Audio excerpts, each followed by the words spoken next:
압도적 재미 매불쇼. 이재명 대표와 함께하는 수요 난장판 지금 출발합니다.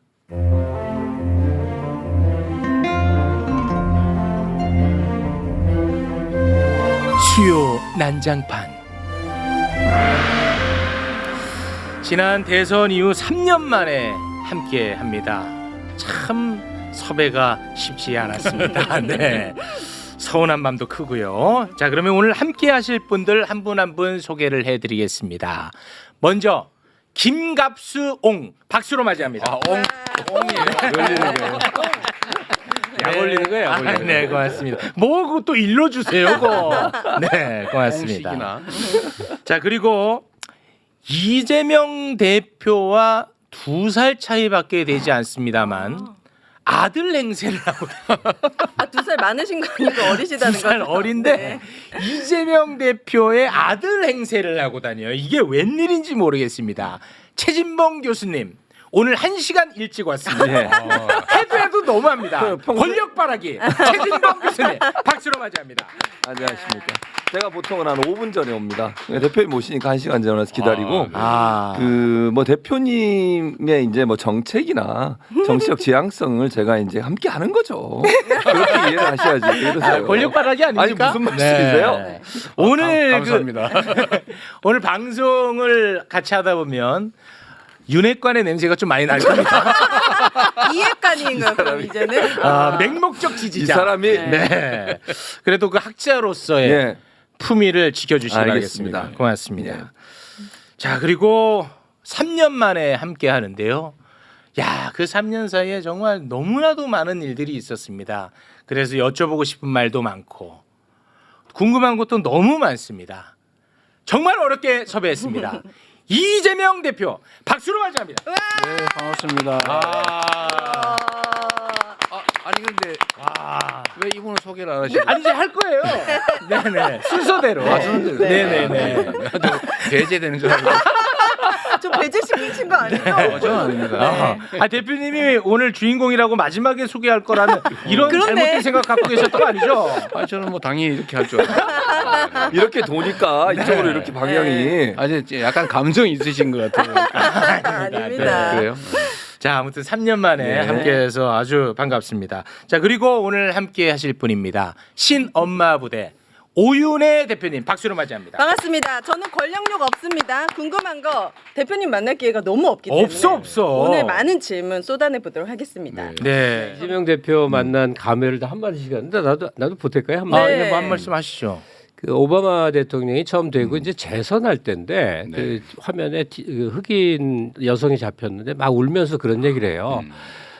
언제까지 대신 해명해야 되고 언제까지 변명해 줘야 되고 언제까지 이래야 되는지 모른다고 막 울더라고. 흑인 여성 이제 그런 입장이 있어요. 네. 그때 가슴이 찡했던 게 우리 같은 사람이 DJ 때 그랬거든. 네. 정치에 관심도 없고 하지도 않지만 매일 DJ에 대한 오해를 변명을 하고 살아야 됐던 시절이 있었어요. 그러다 세월 지나 이제 이재명 대표에 대해서 우리는 진실을 알고 있는데 말도 안 되는 걸 붙여서 온 세상이 막 떠들고 종편에서 그 정말 기가 막혀요. 그래도 저번 대선 치른 이후 한 3년여가 이제 가까워지는데 그동안 많이들 이제 진실을 알게 된 거예요. 여전히 그런 사람들은 그러지 정략적으로. 그러나 그냥 평범하게 정치 무관심 속에 일상을 사는 사람들 중에는 야, 이게 이렇게 억울하게 사람을 뒤집어 씌운 거구나. 네. 그게 많이 나와져서 정말 다행하고 네. 기쁜 일이에요. 죄송한데 저 그런 역할은 최진봉 교수. 지금 이 경쟁하시면 안 돼요. 아니 뭐 큰일 났다. 난 좋은 캐릭터를 좋은 제가 얘기하면 안 돼? 이 부분에서 한 말씀을 좀 드리겠는데 네네네. 제가 우리 김갑수 옹께서는 그렇게 하신 걸 제가 많이 봤는데 우리 최진봉 교수님은 못 봤는데 이분은 숨 쉬듯이 하세요. 그러세요? 거의 잘 안 숨 보이는데. 쉬듯이. 근데 왜 눈이 안 띄죠? 오늘 열심히 해보도록 감사합니다. 하겠습니다. 오늘 열심히. 시원할 것 같습니다. 알겠습니다. 아니 제가 뭐 하나만 여쭤보겠습니다. 사실 그 대표님은 네. 답은 하지 마시고 갑자기 긴장되고 있어요. 뭐 솔직히 뭐 미래 권력으로 많은 사람들이 지금 생각하고 있고 그리고 대한민국 가장 큰 정당의 대표시고 그러다 보니까 주변에서 사실 쓴소리하는 사람들은 없죠. 그리고 쓴소리 솔직히 들으면 기분 나쁘시죠. 아닌데요. 에이. 그게 약간 네. 다른 점인데 네네네. 실제로 예를 들면 이제 위치 역할이 좀 바뀌고 커지면 네. 말들을 잘 안 하는 경향이 있어요. 저는 권장해요. 왜냐하면 상당히 위험한 지경에 빠질 수 있기 때문에. 그렇습니다. 그런데 잘 안 해서 제가 권유를 많이 하죠. 할 얘기를 좀 하고 네. 지적할 거 하고 하자. 제가 의도적으로 많이 하는데 막히는 건 사실입니다. 걱정되는 것도 사실이에요. 근데 제가 원하지는 않습니다. 그러면 실제로 내가 아픈 이야기를 듣는 경우도 있습니까? 많이 듣죠. 많이 듣고 저는 이제 역사 속에서 많이 이제 배우는 편인데 당나라가 600년의 그 가장 튼튼한 나라를 제국을 만들었잖아요. 그 힘이 뭐냐면 정관정요라고 하는 그 책으로 후세들을 가르쳤어요. 네. 그리고 위징이라는 사람이 원래 그 당태종의 형님의 책사였죠. 책사였는데 그 반란군 일종의 적군의 그 참모장이었는데 그 데려다가 잔소리하는 쓴소리하는 역으로 일부러 쓴 거예요. 네네네. 써서 반드시 간관이라고 하는 걸 두고 그래서 당나라가 아주 튼튼하게 왕조가 오래 갔어요. 최근에 그 글로벌 기업들도 보면 레드팀을 일부러 만들어요. 네. 근데 이게 그게 없으면 위험에 빠지죠. 그렇습니다. 당도 마찬가지고 특히 당은 더하죠. 네. 정치 세계에는 지적을 해줘야 됩니다. 네. 생각과는 좀 달리 제가 그런데 많이 열려 있는 편이라서 그나마 살아남아 있는 거예요. 레드팀이 있다는 말씀이신가요? 민주당 내에도? 만드는데 잘 안 하려고 그래요. 이 최진봉 교수님 같은 분만 있으면 이게 안 되거든요. 맞아요. 위험하죠. 윤회관이야. 그러면 윤회관. 큰일 납니다. 근데 제가 그 대표님하고 여러 사람이 모이는 자리에 한번 참석한 적이 있었는데요. 대표님은요 말씀을 많이 안 하세요. 같이 모이면 주로 들어요. 그리고 저는 마지막에 이제 그 하라고 하니까 사람들이 이제 대표님 한마디 해주세요. 하니까 마지막에 짧게 얘기하고 끝냈거든요. 존경한다고? 진짜. 그러니까 제 생각엔 그러니까 오해예요, 오해. 그러니까 이재명 대표님 뭐 말씀을 많이 하실 거라고 생각하는데 제가 참석해본 경험으로는 말씀을 거의 안 하세요. 한 번이잖아요, 근데. 한 번만 보고 판단하시는 거예요? 두 번이에요, 두 번. 실제로 제가 제일 우려되는 점들이 그런 거예요. 말을 하지 않는 게 제일 위험한데 특히 권한이 생기면 정말로 주변이 입을 닫기 시작해요. 그렇죠. 근데 그건 거의 인간의 본성에 가까운데 네. 그걸 어떻게든지 하게 만드는 게 진짜 실력입니다. 진짜 맞습니다, 실력이고. 진짜. 또 한 가지는 이제 저에 대한 선입관 중에 하나가 뭐냐면 뭔가 일을 정하면 포기하지 않고 해내는 이제 그런 면이 있는데 그 결정 과정은 정말로 치열하게 토론하고 의견 수렴해서 하는데 한번 정하면 정말로 성과를 내잖아요. 네. 그러니까 이 결정 과정은 안 보여요. 그러니까 외화되는 집행 과정만 보이니까 약간 뭐 이런 불도저, 전차 같은 느낌을 느낀대요. 결정 과정은 실제 그렇지는 않습니다. 그래서 그 보시면 알지만 결정된 걸 집행하는 과정에서 그 결정이 잘못돼서 문제된 경우는 거의 없습니다. 정말로 치밀하게 토론하고 수용하고 위험성을 다 1, 2, 3 안까지 다 만들기 때문에 A, B, C, D 안을 다 만들기 때문에 사실은 실패가 거의 없는 편이죠.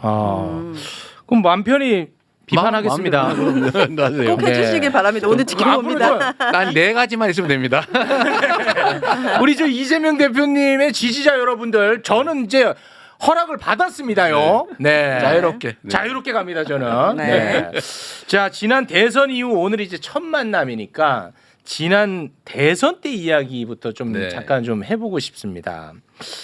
2022년 3월 9일 대선 투표가 있었는데 있었죠. 개표가 이제 어느 정도 완료가 되면은 당선자가 그 연설을 하지 않습니까? 근데 저는 그때 윤석열이 단상에서 그걸 하는 모습을 떠올릴 때마다 정말 죽고 싶었거든요. 정말 너무너무 끔찍했었어. 그런데 그 끔찍한 일이 0.73% 포인트 차로 일어나 버렸잖아요. 그렇죠. 그리고 저는 3월 10일에 방송을 해야만 하는데 저는 아직도 생생하게 너무 힘들었어요. 그날 트라우마였어요. 진짜 너무 힘들었는데. 맞습니다. 인간 이재명은 어떠했는지 저는 그게 굉장히 궁금합니다. 뭐 아까도 말씀드렸는데 저는 이제 일어날 수 있는 가능한 경우를 다 상정해서 사실 미리미리 대비를 다 하는 편이에요. 네. 그러니까 가장 상황이 좋을 때도 안 좋은 상황이 벌어졌을 경우를 대비를 해놔야 되기 때문에 저는 양쪽을 다 생각해놨죠. 생각해놓고 물론 뭐 다 준비도 하고. 그런데 저는 처음에 개표를 할 때 우리가 많이 앞섰잖아요. 네. 근데 이게 좀 좁혀 들어가더라고요. 밤 12시 넘어 1시 좀 넘으면서 아 졌구나. 그때는 거의 따라잡힌 상태. 네. 결국은 아 지겠구나. 그래서 결국 졌고 이럴 거면 깔끔하게 빨리 정리를 해줘야 된다. 근데 미련을 갖게 되면 갈등이 격화되잖아요. 네. 진 측은 더보다 미세한 차이로 질 것 같은데 그러면 이제 미련 남고 저쪽은 불안하고 자칫 잘못하면 이게 충돌이 발생할 수도 있어서 제가 빨리 정리를 해준 거예요. 네. 그리고 그쪽이 저는 사실은 저도 걱정했죠. 똑같이 지금의 이런 상황 비슷한 게 발생할 가능성이 높다라고 그러니까요. 생각했는데 이제 일방통행 때문에 에이. 그래도 우리가 협력하고 우리가 좀 개방적인 태도를 취하면 이제 여야가 서로 역할을 조금씩 나누고 존중하고 하면 상상했던 것보다는 좀 완화할 수 있지 않겠냐 생각을 해서 제가 최대한 예우를 갖춰서 빨리 승복하고 또 최대한 격려해주고 우리 깔끔하게 승복하자라고 했던 건데 지금 생각하면 그때는 뭐 최선의 선택을 했다고 생각하는데 지금 벌어진 일을 보면 하여튼 그 결과에 대해서는 참 가슴 칠 일이죠. 그러나 결국은 제 잘못이죠. 제 부족함 때문이니까. 이게 선거 과정에 직접 맞상대를 하셨잖아요. 네. 우리가 보기에도 워낙 자질부족이어서 대통령이 돼도 잘할 거라고 누구도 생각지는 않았지만요. 그럼요. 이런 식의 폭주에다가 나중에는 계엄에 계엄까지 할 일이라는 건 상상을 못했는데 혹시 선거 패배 후에 저자가 거기까지 나갈지 모른다 그러니까 꼭 계엄이라기보다 완전 폭주 기관차가 될지도 모르겠다는 예감을 하셨어요? 2022년 연말 정도부터 제 생일날 소환장을 소환을 하더라고요. 그래서 이것도 뭐 좀 그렇구나. 그리고 이제 막 수사를 아주 가혹하게 하고 막 없는 거 만들고 막 압박해서 일 벌어지고 이런 걸 보면서 이게 이렇게 제거하려고 하나? 그 걱정을 했었고 이제 아시다시피 이제 2023년은 이제 1년 내내 이재명을 잡아넣느냐 뭐 네. 마느냐로 세월 다 보내버렸고. 네. 2024년 이제 총선이 되면서 그 언저리에서부터 이 사고를 치겠다. 그래서 제가 사실 2024년 총선 때 정말로 스트레스가 많았는데 만약에 이 총선에서 우리가 지면 과반을 뺏기면 나라가 완전히 망해버리겠다. 네. 지금 이 행정 권력만 가지고도 이 비정상적인 행태를 보이는데 입법권까지 장악하면 완전히 다 뜯어 고치고 완전히 엉망진창을 만들 것 같아서 네. 저는 총선이 정말 스트레스였어요. 그러나 저는 이제 국민들을 믿으니까 이렇게 엉망진창을 하는데 국민들이 또 그쪽을 선택하지는 않을 거다라고 믿기는 하지만 네. 또 모르는 거잖아요. 그렇죠. 막 순간순간 선택하는 과정에서 뭐 지지율이 역전됐다 그러질 않나, 뭐 그랬었죠. 우리 과반을 뺏길 거라고 그러질 않나. 그 와중에 어쨌든 유시민 그 작가님하고 여론조사 꽃 이런 게 네. 많이 도움이 됐죠. 많이 도움이 됐고 총선 전에 제가 이미 이 계엄 얘기를 그때는 경비계엄, 경찰에 군이 치안 지원을 하기 위한 작전을 짜고 있다 이 얘기는 내가 들었는데. 계엄을 해서 영구집권을 하려고 그러는구나 라는 생각을 했죠. 결국 막 계속 내리막이었던 거예요. 그렇습니다. 그 낙선하신 0.73%로 낙선하신 대선 다음 날 때 네. 통화를 했어요. 대표님하고요? 네. 두 근데 분은 전화 별로 안 받는데 받았던 사람 중에 그냥 한 분. 너무 억울해가지고 제 마음에 가까워 둘이. 아니 그러니까 너무 억울해서 제가 막 울었어요. 너무 분하고 억울해서 네. 공직으로 갈 줄 알았는데. 왜 이러세요? 근데 왜 아니 그게 아니라고요. 시반 좀 이상한 것 같아요. 근데 의외로 대표님이 진짜 아까 의외로였어요 진짜로? 아니 담담하게 진짜요? 진짜라니까 그거는? 너 아니고 이게 사적인 전화니까 충분히 뭐 진짜? 만약에 갑수 선생님이 얘기했던 것처럼 정말 그 생각했다면 저 사람 큰일 날 사람 이런 얘기 하실 수 있잖아요. 그런 얘기 전혀 안 하시고 가능한가? 본인이 부족해서 그렇게 됐습니다. 미안합니다. 그러는 거예요, 저한테. 와, 내가 얼마나 진짜? 황당하겠어요. 우리는 그러니까 보는 사람은 너무 막 화가 나잖아요. 어떻게 이런 일이 벌어질 수 맞아요. 있을까? 그리고 여론조사 그 방송 여론조사도 거의 붙어 있었고 어떤 건 또 앞서는 것도 있었잖아요. 그러니까 기대를 하고 있었는데 그런 경우가 나오고 또 윤석열 같은 사람이 대통령이 된다는 게 대한 분노감이 차오르는데 그게 크죠. 근데 대표님은 그때 정말로 담담했어요. 그러니까 저는 우는데 와. 본인은 그냥 가만 계시더라고. 집에서 혼자 아니, 우신 거 아니죠? 아니 제가 그 뭐 그 비밀입니다. 좀 궁금한 게 3년 전에 대선 후보 이재명과 네. 3년 후 대선 후보 이재명이 가장 크게 달라진 점이 있다면 어떤 게 있을까요? 많이 달라졌죠. 달라지신 것 네, 같아요. 많이 뭘로 말로 달라졌고, 표현할 수는 없는데. 뭐 집착이 좀 많이 줄어들고 또 이해하는 면이 폭이 넓어진 것 같아요. 어쩌면 인생에 대해서도 삶에 대해서도 그렇고 상대에 대해서도 좀 더 폭이 넓어진 것 같습니다. 그래서 요새 제가 정치인들한테 정치를 하면서 행복하십니까? 정치인이 행복해야 돼요. 그런데 제가 보기에는 일부러 지옥을 만들어 가지고 그 지옥 안에 일부러 들어가서 지옥의 고통을 스스로 겪고 있는 것 같더라고요. 내가 행복한 삶을 살아야겠다. 제가 행복한 삶을 사는 방법은 인정받는 거예요. 물론 이제 인간의 본능 중에 하나이기도 합니다. 인정 욕구라고 하는 게 저는 그때 행복하거든요. 존재를 인정받을 때 외산이가 아니고 참으로 유용한 사람이다. 라는 얘기를 전 들을 제가 행복하니까. 아니 근데 뭐 이야기 계속 나누겠습니다만 그 동안에 이렇게 일만 정리해봐도 이건 행복하고는 가장 거리가 먼 삶을 사셨어. 삶이거든요, 진짜로. 맞아요. 아니 근데 진짜 야 그래 뭐 나 정도면 행복하다 이런 생각을 하고 지금 정치를 하고 계시는 거예요, 실제로? 지금은 아니죠. 아니죠. 이 그럴 수가 없죠. 과정이고 네. 사실은 엄청나게 고통스럽기도 아, 하고 이건 힘들기도 못 견뎌. 한데 목숨이 왔다 갔다 하기도 못 하고. 견뎌 이거는. 근데 생각해 보면 제가 성남시장 때가 제일 행복했어요. 아, 그래. 지금도 그 얘기하면 남들이 그래요. 그 얘기할 때 제일 행복해 보이는. 아 그렇습니까? 네. 근데 곧 그런 시절이 올 수도 있지요. 다시 성남시장 하시게요? 그거 아니시죠? 아, 네. 거기 돌아가기 어려울 최악의 방법입니다. 뭐 하는데 지금? 아니 너무 좋아하신다고 경험 대통령도 하고 성남시장도 할 수도 있나? 아 이거는 정말 오윤회만 할 수 있는 발언입니다. 네. 제가 아쉬운 게 또 하나 뭐냐면 바로 사색됐습니다.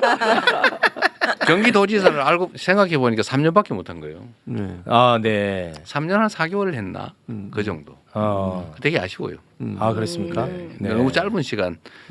저는 사실 그때 당시에 꼭 대통령선을 나가겠다 생각하지 않았거든요. 아 그래요? 네, 갑자기 온 거예요. 맞아요.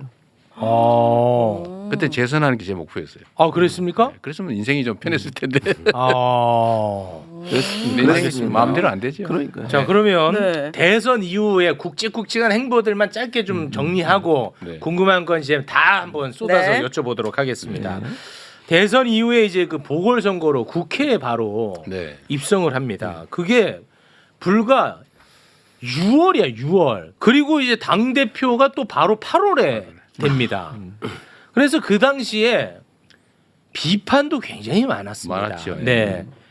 대선에 패배했으면 성찰하고 좀 칩거하고 쉬던가 그렇게 하지 네. 어떻게 이렇게 바로 등판하냐 이런 비판 실제로 많이 있었거든요. 맞습니다. 그리고 그 비판이 아니더라도 개인적 아픔과 상처가 있으니까 또 다시 나서기가 쉽지 않을 텐데 저는 그 마음이 굉장히 궁금했어요. 네. 원래 기존 문법에 의하면 큰 선거를 치고 나면 잠시 퇴장하는 거예요. 맞습니다. 퇴장하고 본인을 다시 이제 추슬리기도 하고 또 한편으로 보면 정치권에서는 다른 사람에게 기회도 주고 또 한편 책임도 지고 그래서 물러나는 게 일반적인 문법이었어요. 네. 저도 그 고민을 안 한 건 아니죠. 아. 안 한 건 아닌데 한 석 달 사이에 다시 출전을 했잖아요. 네. 그 석 달은 엄청 괴로운 시간이었던 건 사실이고. 근데 그런 결정을 하게 됐던 제일 큰 이유는 제가 다른 사람들의 전범을 따라서 살았다면 이때가 오지 못했을 거예요. 이재명이 아니다. 저는 제가 필요로 해서 판단해서 옳은 일이면 해야 될 일이면 해서 왔거든요. 네. 제가 기존의 문법을 따라오지 않았어요. 네네네. 시장을 할 때도 시장이 해서는 안 될 일을 많이 했잖아요. 네, 그래서 인기가 광화문에서 많았죠. 농성을 왜 합니까? 네. 그 중앙정부가 시키면 시키는 대로 하고 네. 그럴 것이지 하지 말라는 거 굳이 해가면서 중앙정부하고 부딪혀서 제가 지금 온갖 고통을 당한 이유도 그 중에 하나가 있어요. 부딪힌 거거든요. 네, 맞습니다. 근데 대선에 나간 것도 사실은 무슨 기초단체장이 대선을 나갑니까? 그것도 이상하죠. 그 기초단체장이 대규모 광역단체장이 된 사례도 거의 없어요. 그런데 도전해서 어쨌든 사람들의 기대를 좀 채웠는데 제가 생각했던 거는 일단 윤석열 후보한테 졌는데 결코 잘할 것 같지가 않아요. 매우 위험한 상황인데 저는 역사책을 꽤 많이 보는 편인데요. 네. 전략서라든지 심리학 뭐 이런 걸 책을 좀 많이 보는 편인데 이게 대규모 전쟁에서 지고 난 다음에 그 이긴 쪽이 잘하면 다행인데 만약에 그 국가나 공동체를 제대로 이끌어가지 못할 때 상대 진영이 완전히 지리멸렬해 버리면 큰일 나는 수가 있다. 큰일 나죠, 실제로. 그런데 이게 원래 큰 전쟁에서 진 군대, 예를 들면 세력이죠. 세력은 그야말로 사분오열 지리멸렬합니다. 근데 그 핵심적인 이유는 지휘관이 사라졌기 때문이에요. 후퇴를 잘해야 돼요. 그 다음 전쟁도 남아 있는 거잖아요. 끊임없이 경쟁하고. 근데 제가 물러서서 저도 우아하게 막 해외 유학 가고 이랬으면은 뭐 저는 뭐 보존했을지 모르겠는데 과연 이 진영이 유지될 수 있을까? 몇 년간에. 그래서 저는 이 대오를 유지하는 게 중요하다고 생각했어요. 대오를 유지하고 신속하게 재정비하고 다음 지방선거도 사실은 있고 그다음 총선도 있고 그다음 또 많은 전쟁이 벌어지는데 물러서 있는 게 과연 우리 진영 전체에 도움이 될까? 엄청난 비난이 쏟아질 걸 감수하고 현실적으로 논의도 많이 했죠. 네네네. 참모들. 그때 반대하는 사람이 훨씬 많았어요. 압도적으로. 측근들이요? 네, 소위 측근 뭐 참모라고 부르는 분들이. 그렇습니까? 그래서 결국은 뭐 떠난 분도 있죠. 그랬나요? 네, 떠난 분도 있었는데 지금 지다고 생각해 보면 잘 판단했다는 생각이 들어요. 결과론적으로는 그래 보입니다. 네. 네. 그래서 지방선거도 저는 경기도라도 건질 수 있었던 게 어쨌든 우리가 전선을 다시 구축해서 맞섰기 때문이 아닐까. 지금 지나서 한 얘기인데 네네네. 그런 생각도 좀 하고 원래 전면하잖아요. 대통령 선거를 이긴 쪽이 몇 달 만에 선거를 몇 달도 아니죠. 취임 한 달 만에 치는 바로 했으니까요. 100% 진다고 봐야 됩니다. 네. 사실은 객관적으로 보면 조금 건진 편이에요. 예상보다는. 근데 어쨌든 당대표 선거도 그렇고 저는 우리 나름의 새로운 문법으로 필요한 일을 하자라고 결정했는데 하여튼 비난 많이 받았습니다. 네. 비난할 만했어요. 근데 사욕으로 보일만 하고. 아주 희한한 기억이 있었어요. 네, 친구하고 말싸움 크게 한 건데 대선 패배 후에 이제 보선 나오시고 대표 나오는 과정에 뭐가 있냐면 2달도 안 됐을 거예요. 대선 후에 이재명 대표가 주식 투자를 그것도 큰 금액을 한 게 이제 기사가 난 거예요. 한 2억 정도 샀을 거예요. 주식 투자한 기사가 난 거예요. 선거 안 나갈 생각을 한 거예요. 근데 그 기사를 보면서 어쩜 이렇게 정반대 얘기를 하게 된지 나는 그 생각을 했거든. 이 한국에서 정치 보스들은 남의 돈 이렇게 움직이는 능력이다라고 하는데 봐라. 자력갱생하는 사람 아니냐. 어떠한 경우에도 스스로 쓰고자 네. 분명히 선거 과정에서 탈탈 털었을 테니 주식을 통해서라도 생존을 도모한다. 생계를 도모한 겁니다. 얼마나 강인한 사람이냐. 얼마나 강인한 사람이냐인데 내 앞자리에 앉았던 놈은 그게 뭐 어쩌고 하여튼 그래. 돈 벌면 안 된다. 그게 할 짓이냐? 근데 돈 번 게 아니고 그 손실 봤다면서요. 아니 그때는 손해를 봤는데 지금 그 계속 가지고 있었으면 확실하게 성공한 투자였는데 지금 조선주가 엄청나게 오르고 있거든요. 그 실력은 없으시네. 아니 그때 그 15%인가 아마 손실 보고 받았을 겁니다. 한 20% 가까이. 이게 대선 패배 직후에 어떻게 주식 투자할 생각이 나느냐 이제 이런 사람들이 있는데 나는 그 생각을 갖고 아주 명철하게 자기 생존을 도모하는 모습이 너무나 강인하고 스스로 딛고 올라온 사람의 전형적인 모습이라고 느꼈던 거예요. 먹고 사는 길을 찾아야 되는데 방법이 없더라고요. 저희 그 작가가 뼈 아프지만 팩트 체크를 하나 해주시는데요. 대표님이 그 주식 판 금액과 지금 비교하면 이번 3배 올랐답니다. 맞아요. 한 4, 3배 올랐어요. 나 오를 줄 알았다니까. 그렇네. 표현 안 했으면 돈 많이 벌었잖아. 그 많이 벌었다니까요. 아, 이거 팩트 체크 내가 알고 한 거예요. 알고 하신 거예요, 진짜? 그럼 그건 예측되는 거였어요. 알겠습니다. 조선주가 오른다. 자, 그러면 우리 대표님이 어느 정도의 대인의 풍모를 갖추고 계시는지 저는 이 질문으로 한번 확인을 해볼까 합니다. 네. 그리고 이제 시간이 흘러 2023년 9월이 옵니다. 이때 이제 어마어마한 큰 사건이 있어요. 뭐냐? 대북 송금 혐의, 위증교사 혐의 등으로 검찰이 구속영장을 또 청구를 합니다. 근데 국회에서 이제 체포동의안 표결을 해야 되지 않겠습니까? 네. 표결을 했는데 굉장히 충격적 결과가 나왔어요. 민주당에서 대거 이탈표가 발생하면서 오. 체포동의안이 통과가 돼버린 거야. 아, 체포해라. 체포해라. 해도 근데 된다. 민주당 의원들도 우와. 우리 이재명 대표 좀 빨리 잡아가세요. 진짜요? 어머. 아이고 우리도 보기 싫습니다. 이겁니다. 어. 이 언어로 표현하자면 네네네. 당 대표인데 네. 야, 이 어느 정도 대인의 풍모인지 한번. 그 왜 이렇게 짜증을 내요? 나죠. 그럼 이게 뭐 하는 짓이야? 가만히 계세요. 집안의 어른을 그렇게 예. 막 아, 그랬구나. 지금 이게 좀 대인의 되는 풍모 거예요? 지금 여기서 체크 들어갑니다. 테스트입니다. 네. 그때 인간 이재명 네. 솔직히 어땠습니까? 솔직하게 뭐 예상한 일이었어요. 이걸 예상하셨죠. 네, 왜냐하면 왜냐하면 1차 때도 그랬으니까 1차 때 약간 조짐이 있었죠. 그 이미 2023년 뭐 그때쯤 이제 정부 이제 어쨌든 대통령 그다음에 여당 쪽은 무슨 수를 써서라도 이재명을 잡아넣는다. 그건 맞습니다. 뭐 그렇게 작전을 짰던 거. 그거는 맞습니다. 어쨌든 뭐 대한민국 한 개 지방 검찰청 규모의 검사 인력을 투입해가지고 저를 다 전방위로 털었잖아요. 그리고 이제 저를 구속영장을 한번 청구를 했는데 어쨌든 그건 국회에서 이제 방어가 막혔죠. 됐죠. 뭐 내용도 터무니없는 거기도 하고. 네. 그 내용의 핵심이 그거잖아요. 허가 내주면서 왜 돈을 그밖에 못 벌었냐. 아니 자치단체장이 개발 허가 내주면서 돈 벌어야 된다 법이 어디 있어요. 안 버는 게 정상이지. 네. 왜 그밖에 못 벌었냐. 배임죄다. 뭐 이런 걸로 한 거라서 되도 않는 것이긴 하지만 하여튼 그게 부결이 되는 과정에서 놀라운 일이 벌어진 거죠. 그렇습니다.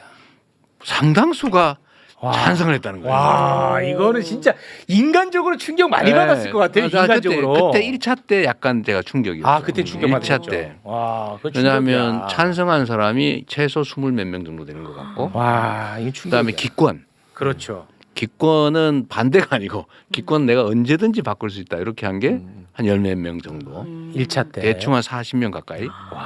숫자가 이제 보이잖아요. 계산해 보면. 야, 저렇게까지 심하게? 와. 이제 그런 생각이 들었는데 그때 안 되니까 바로 이제 2차 다시 시작을 한 거잖아요. 또 다른 거. 쳤죠. 네, 다른 걸로. 이것저것 찾아가지고 3건을 했는데 그거를 이제 좀 타이밍을 본 거고 다시 구속하기 위해서 아, 검찰이요? 검찰이. 네. 그런데 저는 뭐 어차피 수사에 뭐 계속 하는 거니까. 네. 근데 저는 이게 언제 할까? 그거야 뭐 지들 편한 대로 아무 때나 제일 유리한 시점을 골라 할 텐데 뭐 언젠간 할 줄 알았던 거죠. 그런데 딱 그때 표결을 했는데 아, 가결 되겠다. 와.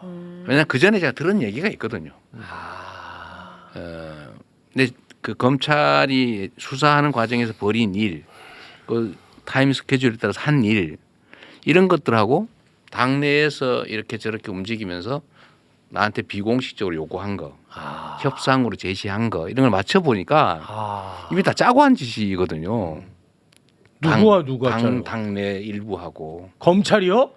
거의 비슷하게 맞춰져 있더라고요. 에? 이거 너무 아니 뭐 충격적인- 짰다는 그 증거는 없고 아, 그러니까 그렇게 추측이지. 이제 추정하신다는 거죠. 이렇게 연관성이 있어요. 타임이. 아니 민주당이 예를 들면 6월 달에 누군가를 만났는데 그분이 저한테 사법 처리될 거니까 당대표를 그만둬라. 그만두지 않으면 뭐 일이 생길 것 같으니까 본인을 위해서나 당을 위해서나 사퇴를 해라. 민주당 의원이요? 민주당에서 뭐 유력한 분이 유력한 분이. 그렇게 얘기를 해서 근데 시점도 정해줬단 말이에요. 언제까지 와 이렇게. 시한을 주고 네. 와, 야 근데 이거는 그게 나중에 보니까 영장 청구 시점하고 딱 거의 맞아 떨어져요. 소름. 이거 뭐야? 이게 다 이렇게 나중에 알게 된 사실인데 그때는 추측만 했지만 나중에 거의 확신하게 된 거죠.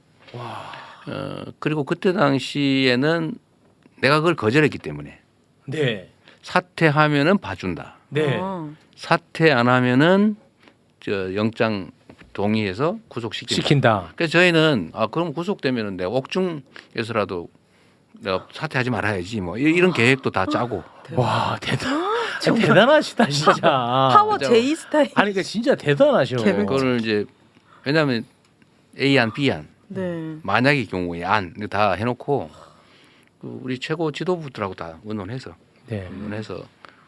비상사태가 벌어질 가능성이 높으니 그때는 이렇게 하자 뭐 이런 거 다 해놓고 했는데 가결된 거죠. 예상한 대로.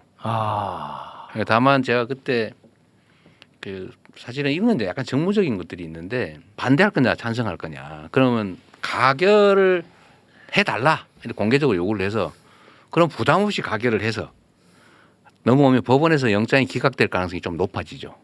왜냐하면 국회가 내가 요구해서 가결한 거니까. 그런데 반대로 내가 부결해 주세요. 했는데 가결이 돼버리면 영장 발부 가능성이 훨씬 높아져요.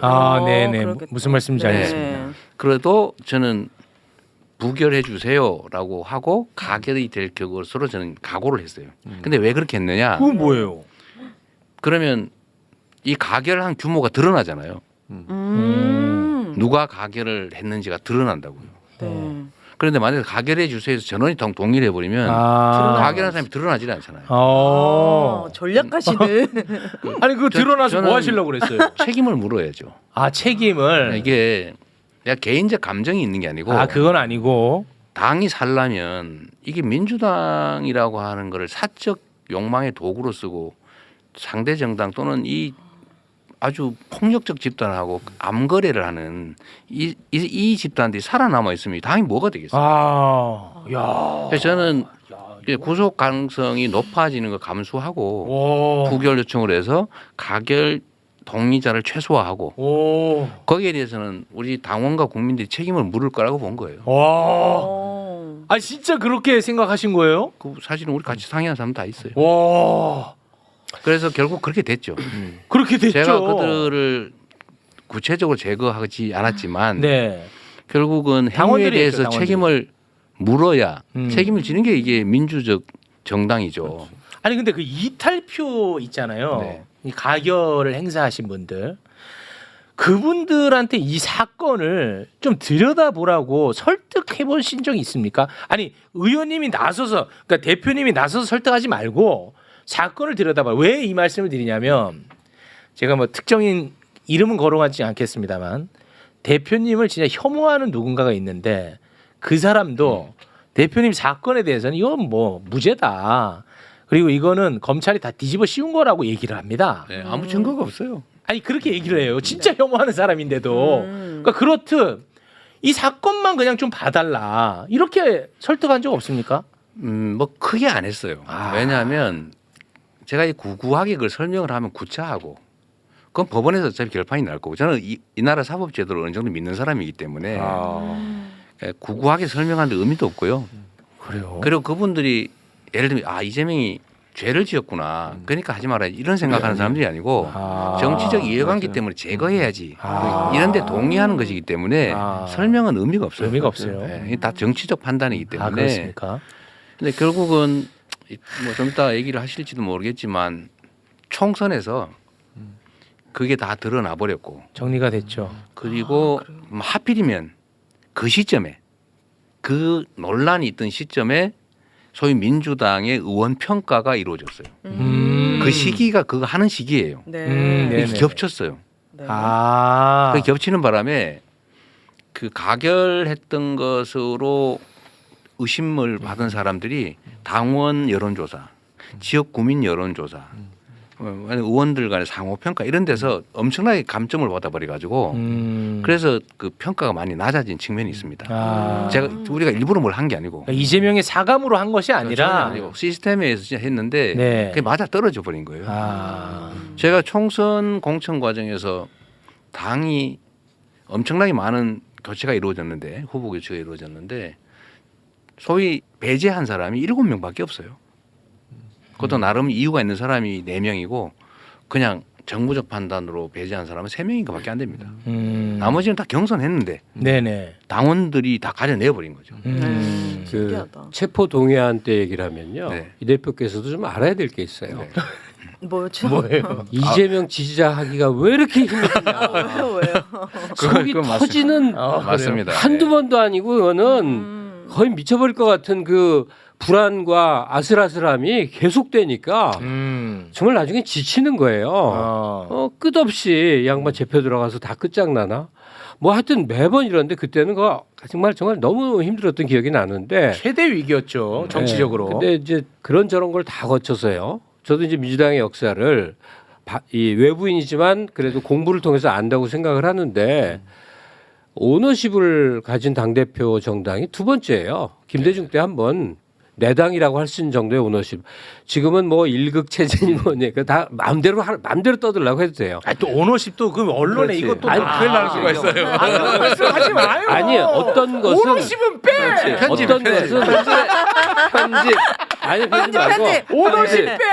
어떤 안 돼, 안 것은 돼. 하면 안 돼. 대꾸하지 말고 흔들지 마. 왜냐하면 임기 후에 간다는 거 다 아니까. 그러니까 지금 정도의 장악력을 가진 건 놀라운 일인데 여러 요인이 있을 거예요. 그중에 핵심이 뭐라고 생각하세요? 일단 당원 중심 정당이 된 것이고요. 이 나라가 민주공화국이라고 하면서도 사실은 민주적이지 않았던 때가 많아요. 정치인 또는 기득권 세력들이 민주의 이름으로 국민의 이름으로 마음대로 해왔던 측면이 많죠. 서서히 민주주의가 정착돼 가는 과정에서 엉망이 잠깐 되고 있지만 저는 복구할 거라고 보고요. 당도 마찬가지입니다. 당도 당원 중심 정당, 당원 주권 뭐 얘기를 하면서 실제로는 당원이 배제됐거든요. 네. 근데 제가 이 어쨌든 한 2, 3년 이렇게 가까이 있으면서 당원 중심 정당으로 계속 끊임없이 보폭으로 옮겼고 당원들도 내가 이 땅의 진짜 주인으로 취급받는 것을 넘어서서 당원이 주인 돼야지, 주인으로 돼야지, 주인 자리 찾아야지 이런 의지가 엄청 강해진 거예요. 그래서 그런 것들 때문에 당이 당원 중심으로 가라앉은 겁니다. 이게 이제 전체적으로 민주당이 그 정당으로서의 역할, 즉 국민들 또는 당원들의 힘에 의해서 움직여지는 정당의 모습을 갖추게 된 거죠 결국은. 네. 아까 그 체포 동의안 사태 때 얘기를 좀만 더 드리면 네. 일단 이제 여러 가지 복합적인 생각을 할 수밖에 없는데 이 리더라고 하는 거는 자기 중심으로 판단을 하면 대세를 그르치는 경우가 많아요. 이 대회전이 벌어질 때는 다 던져야 되거든요. 네. 그 이제 조국 교수가 가끔 쓰는 말인데 육참골단이라고 네. 살점을 주고 뼈를 취하는 겁니다. 네. 그래서 정말 핵심적인 거를 남겨놓고 나머지 다 던져버리는 거예요. 제가 이제 구속될 가능성이 높아진다고 하잖아요. 이론적으로 그렇거든요. 네. 그런데 이제 최종적으로 사법부의 판단이 일단 남아 있고 저는 이게 증거가 없다 이게. 아니 제가 얼굴도 모르는 사람한테 100억 주라 그래서 그 사람이 덜렁 그 돈 욕심 많은 분이 100억을 아무 이익도 없이 줬을 리가 없잖아요. 북한에다가요. 네. 네. 어쨌든 그게 핵심인데 아무런 증거도 없고 형식적 증거도 없으니까. 그래서 이거는 가능성은 여전히 남아있지만 높긴 하지만 남아있고 대신에 이걸 덮어버리고 하면 영영 죽는다. 잠깐 내가 편할지는 몰라도 이걸 덮어서 타협해서 그들이 다 그 안에 숨어서 민주당의 여전한 권력을 상당 부분을 갖고 있으면 네. 총선은 어떻게 할 거며 네. 그다음에 저 윤석열 저 정권을 상대로 어떻게 대오를 유치해서 싸울 수 있겠냐. 불가능하잖아요. 네. 그래서 어쨌든 이걸 정리를 안 하면 결국 죽는다. 잠시 살다 사거리 다 전멸하는 수가 발생하기 때문에 그 가능성이 높더라도 위험을 감수하는 대신에 저쪽을 드러내면 당원들이 골라낼 거고 그러면 제가 일시 제거되더라도 당은 산다. 총선에서 이긴다. 그래서 대행체제나 이런 거 다 나름 다 준비해 놓은 거죠. 아 그래요? 결국은 그런데 제가 생각했던 것보다 더 좀 큰 사람 같네요. 뭐야 이제 세 명이서. 요거는 진짜 내가 상상하지 못했던 이야기예요. 그러네요. 역사책 보면 리더가 몇 명 이렇게 아니, 안 나오잖아. 요건 좀 이럴 때 의외인데. 그럴 때 그럴 결정을 한 사람들이 네. 주인공이 원래 되는 거지. 야, 근데 그때 구속될 것을 염두에 두고도 그런 판단을 했다는 것은 진짜 각오하고 한 거죠. 대단하시네요. 근데 뭐 어찌됐든 결과적으로 법원에 의해서 또 제동이 걸렸죠. 네. 뭐 좀 이상한 표현인데 항상 그 기적 같은 결과가 나타납니다. 원래 그러죠. 와. 흔히는 기적 같은 일이 자꾸 쌓여서 결국은 기적이 벌어지죠. 그리고 또 2024년 1월에 이 얘기는 뭐 길게 하지 않겠습니다. 왜냐하면 우리 대표님에게도 진짜 트라우마일 수도 있고 또 보시는 분들도 또 트라우마일 수도 있으니까 네. 김진성으로부터 이제 피습을 당했습니다. 김진성은 이제 대법에서 이제 15년 선고 받았고, 근데 저는 그 자체도 굉장히 상처를 많이 받고 충격적이었겠습니다만, 저는 지금도 이건 정말 대한민국 언론이 너무 잔인하다고 생각했던 게 사람이 진짜 죽을 뻔한 겁니다. 이거는 네. 진짜 죽을 뻔한 거야. 그런데 대한민국 언론은 특혜 시비로 다 뒤덮었어. 이재명의 뭐 헬기 이송 특혜 시비. 당사자가 나였다면 나는 정말 너무 외로웠을 것 같아요. 야, 내가 이 지경인데도 그러니까. 나를 또 공격하네. 와, 이거는 진짜 내가 오갈 데 없구나. 이런 생각이 들 것 같거든요. 네. 어떠셨습니까? 전 뭐 맨날 당하던 일이라. 아니, 근데 이건 너무 심하잖아요. 그러니까요. 이거 너무 심하잖아. 아니요, 뭐 저는 별로 그렇게 생각 안 했어요. 그렇습니까? 그 전에도 뭐 수없이 반복됐던 일이어서 또 그러네. 그래서 제가 굳이 그걸 해명하거나 그러지 않았고, 결정적인 거 그런 거잖아요. 1cm 열상. 그래서 사실 자상하고 열상 완전히 다른 거거든요. 네. 날카로운 칼로 펜싱 칼로 찔려봐야 그 들어가는 입구는 몇 센치 안 돼요. 네. 그러니까 깊이 들어가죠. 근데 이거를 열상이라고 살짝 찢어진 걸 젓가락으로 찢어졌다 뭐 이렇게 했잖아요. 네. 그런데 그런 거는 어차피 기울어진 운동장에서 이때까지 거의 정치 인생 거의 대부분을 그렇게 살았기 때문에 뭐 또 그러나 보다라고 했는데, 그거보다는 제 자신이 많이 변한 것 같아요. 이게 죽을 뻔한 건데 네. 오히려 나머지 삶이 덤이다 이런 생각도 좀 들고, 그 순간에 전 죽는다고 생각했거든요. 찔려서 누워서 갑자기 퍽 해서 그 순간 느낌이 없으니까 맞았나 보다 이렇게 생각하고 넘어져서 목을 잡고 있는데 대표님, 뜨뜻한 게 자꾸 흘러내려요. 찔렸구나. 근데 목을 찔려서 피가 막 흘러내리니까 보통 죽는 거잖아요. 그럼요. 영화 장면도 있고. 그럼요. 그래서 이걸 옆에 있던 사람 보고 세게 눌러라. 지혈을 어쨌든 해야 되니까. 무릎으로 이렇게 누르고 있었는데, 근데 이러면서 하늘을 쳐다보니까 그렇게 하늘이 맑아. 그래 맑고, 저게 곧 내 시야에서 사라지겠지. 사라지면 내 삶도 이제 끝나는 거겠지. 이 생각을 하고 있다. 이제 가족들 생각도 좀 나고 그래서 몇 가지 얘기를 하고 있는데, 한참이 있는데도 안 사라져요. 하늘이. 네. 이거 살 수 있는 거 아니야? 그러면 그 생각이 또 들면서 이렇게, 그래서 그 순간이 그 짧은 시간이긴 하지만 한 뭐 1, 20분 정도가 죽는구나. 근데 그 순간 정말 온갖 생각이 다 이제 드는데, 그 후에 병원에 있으면서 든 생각들이 인생을 많이 반추하게 됐죠. 목숨을 잃을 뻔했던 게 정말 많은 성찰 또는 뭐 앞으로 살아갈 인생에 대한 뭐 깊은 생각 뭐 이런 것들 많이 하다 보니까 많이 너그러워졌어요. 내 삶에 대해서도. 이제 남은 건 진짜 덤이다. 와. 그리고요. 너무 법륜스님. 아니 뭡니까 이거 지금. 칼테러 사건은 이거 참. 사실은 이재명 정치 역정 전체에서 매우 중요한 사건인데 잘 거론이 안 되고 있는 게 하나 있어요.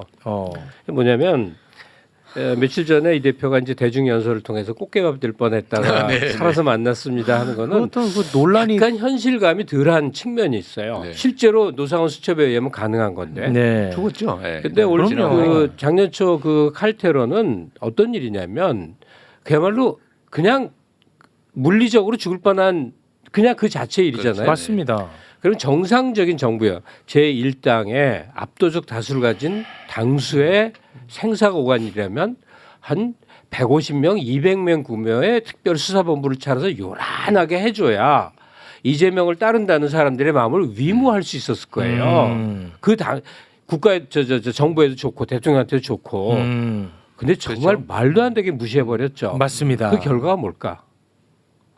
이재명을 열심히 지지했던 사람들에게는 생사를 같이 넘나든 동지애가 생긴 거예요. 분노, 울분 뭐 옛날 얘기해서 또 한 번 얘기해서 미안한데 내가 김대중이가 대통령만 될 수 있으면 내 사업이 다 망해도 좋고 내 인생이 망가져도 좋아 이런 사람이 엄청 많았어요. 그때는 지역적 배경에 의한 울분 이런 것도 작용을 했겠지.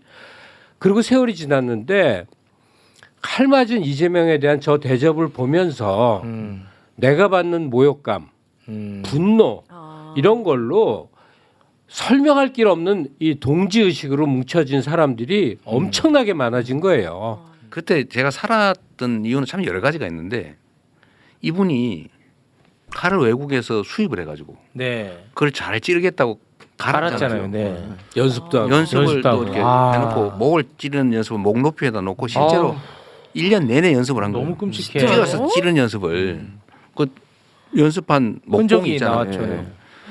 그런데 이게 참 우연히 정확하게 위치는 잡았어요. 이 동맥과 정맥 사이를 찔렀거든요. 찔렀는데 또 여기 카라 여기 네. 플라스틱이 있습니다. 네네. 네. 맞아요. 여기에 걸렸는데 이 사람이 칼을 안 갈고 보통 날카로운 칼로 찔렀으면 제가 죽었어요. 이게 매우 물리적인 건데 칼을 가는 바람에 칼이 약간 둥그러졌습니다. 이렇게 날카롭지 않고 이렇게 된 거예요. 양날이 이렇게 약간 둥글게. 이러면 잘 안 들어가요. 그래서 원래 군용 단검은 정확하게 일직선으로 되어 있습니다. 그래야 잘 들어가요. 이 사람이 잘 주의했다고 잘 가는 게 실패의 원인이에요.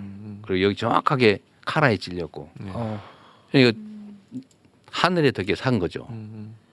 이게 달리 설명할 수가 없는데 그러니까 뭐 남은 삶은 하느님이 보호하사 그냥 공짜로 덤으로 받은 거니까 그러니까 이제 여유가 더 많이 생긴 측면도 있습니다. 진짜 국민의힘이나 이런 사람들 진짜 비열하지 않습니까? 아니 사람이 다쳤으면 모든 의료기관을 다 동원하고 수단과 방법을 다 써서라도 그 사람을 살려내야 되는 거잖아요. 그래야 본인도 인정받아요. 그러니까요. 그런데 헬기를 타고 갔니 안 타고 갔니 왜 부산대 서울대로 옮겼니 이따위 소리를 하는 사람들이 인간이냐고요. 네. 저는 인간이길 포기한 사람들이라는 생각밖에 안 들어요. 단기적으로는 그분들의 그 전략이 성공했는데 장기적으로 거시적으로 보면 결국 손실입니다. 네. 이 사람이라고 하는 게 그러니까 개인이 아니고요. 집단 지성이라고 하는 게 있거든요. 깊이 숙고해 보면 판단을 합니다. 아니 저 대표님 이런 얘기할 때는 같이 좀 짜증 좀 내주시고 하셔야지. 아니 무슨 뭐 법률 스님도 아니고 아니 그 점잖은 말씀만 하시니까. 원래 이러셨나? 아 원래는 야 아니야. 저는 처음 원래는 발끈했죠. 사이다 아니냐 사이다. 아, 그러셨어요? 난리 났었어. 발끈하죠. 난리 났었다고. 이제 어쩔 수 없어. 어쩔 수 없어요. 나이도 나이예요 아니면 자리예요? 지금 위치가 둘 다. 그래서는 안 되지 어떻게 그래? 둘 다. 그 사이다 맛이 없어. 아 그래요? 저는 또 궁금한 거 있는데 네. 약간 대표님 하면은 뭐 어떤 선입견이나 가짜 뉴스도 있고 되게 이재명만 아니면 돼 막 이런 되게 좀 싫어하는 많죠. 분들이 많은데 가장 풀고 싶은 오해 뭐 그런 게 있으시다면 있죠. 네. 아니 그럼 말 나온 김에 네. 나는 진짜 이 얘기는 꼭 한번 하고 싶어. 이재명의 악마와 네. 중에 정말 말도 안 되는 게 나는 뭐냐면 이재명 주변 사람은 너무 많이 죽는다. 아 자, 이거는 근데 뭐 현상이니까 이거는 뭐 맞습니다. 근데 이 진실 여부를 떠나서 일단 이런 일이 발생하면 이재명 주변에 대한 검찰의 괴롭힘을 우리는 의심을 해야 될 거 아니겠습니까? 근데 이재명을 의심해. 이게 말이 돼? 아니 이게 말이 돼? 근데 그렇게 믿는 사람들이 있나 보죠? 아니 이거 너무 말이 안 되지. 그러면은 이재명이 성남 FC 후원금을 많이 따왔다는 이유로 제3자 뇌물죄로 기소까지 했는데 이렇게 사람이 많이 죽어나가면 이거 왜 수사 안 하고 왜 기소 안 해? 그 말도 안 말도 안 되는 얘기지 않습니까? 네. 근데 이런 게 먹혀. 이거 누가 그렇죠. 배포하는 사람이 있나 만들어서? 언론 종편이나 아니, 보수 언론에서 그렇게 공격을 그리고 해요. 나는 진짜 또 화가 나는 거는 이런 거에 대해서 이재명 대표가 막 되게 억울해하거나 그러지도 않는 것 같아. 난 이런 거를 좀 일일이 하나하나 반박해야 된다고 보는 입장이거든요. 처음에는 했지요.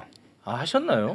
처음에는 그야말로 말씀하신 대로 억울하고 설명하면 되겠지 생각해서 해봤는데 결국 그게 공격의 강도만 높이더라고요. 아, 그렇습니까? 의심의 깊이만 더 깊게 해. 아, 그런가요? 믿고 싶은 사람은 믿는 거고 믿지 않고 싶은 사람은 안 믿는 거예요. 보니까 이미 이거는 진실 영역이 아니에요. 아, 그런가? 그래서 제가 억울하죠. 예를 들면 이런 거예요. 증거가 없어. 왜? 나는 한 일이 없으니까. 그렇죠. 저는 정치를 시작하면서부터 다짐을 한 게 있는데 제가 원래 그 표절 논란이 있는 대학원 논문 제목이 지방 정부의 부패 극복 방안입니다.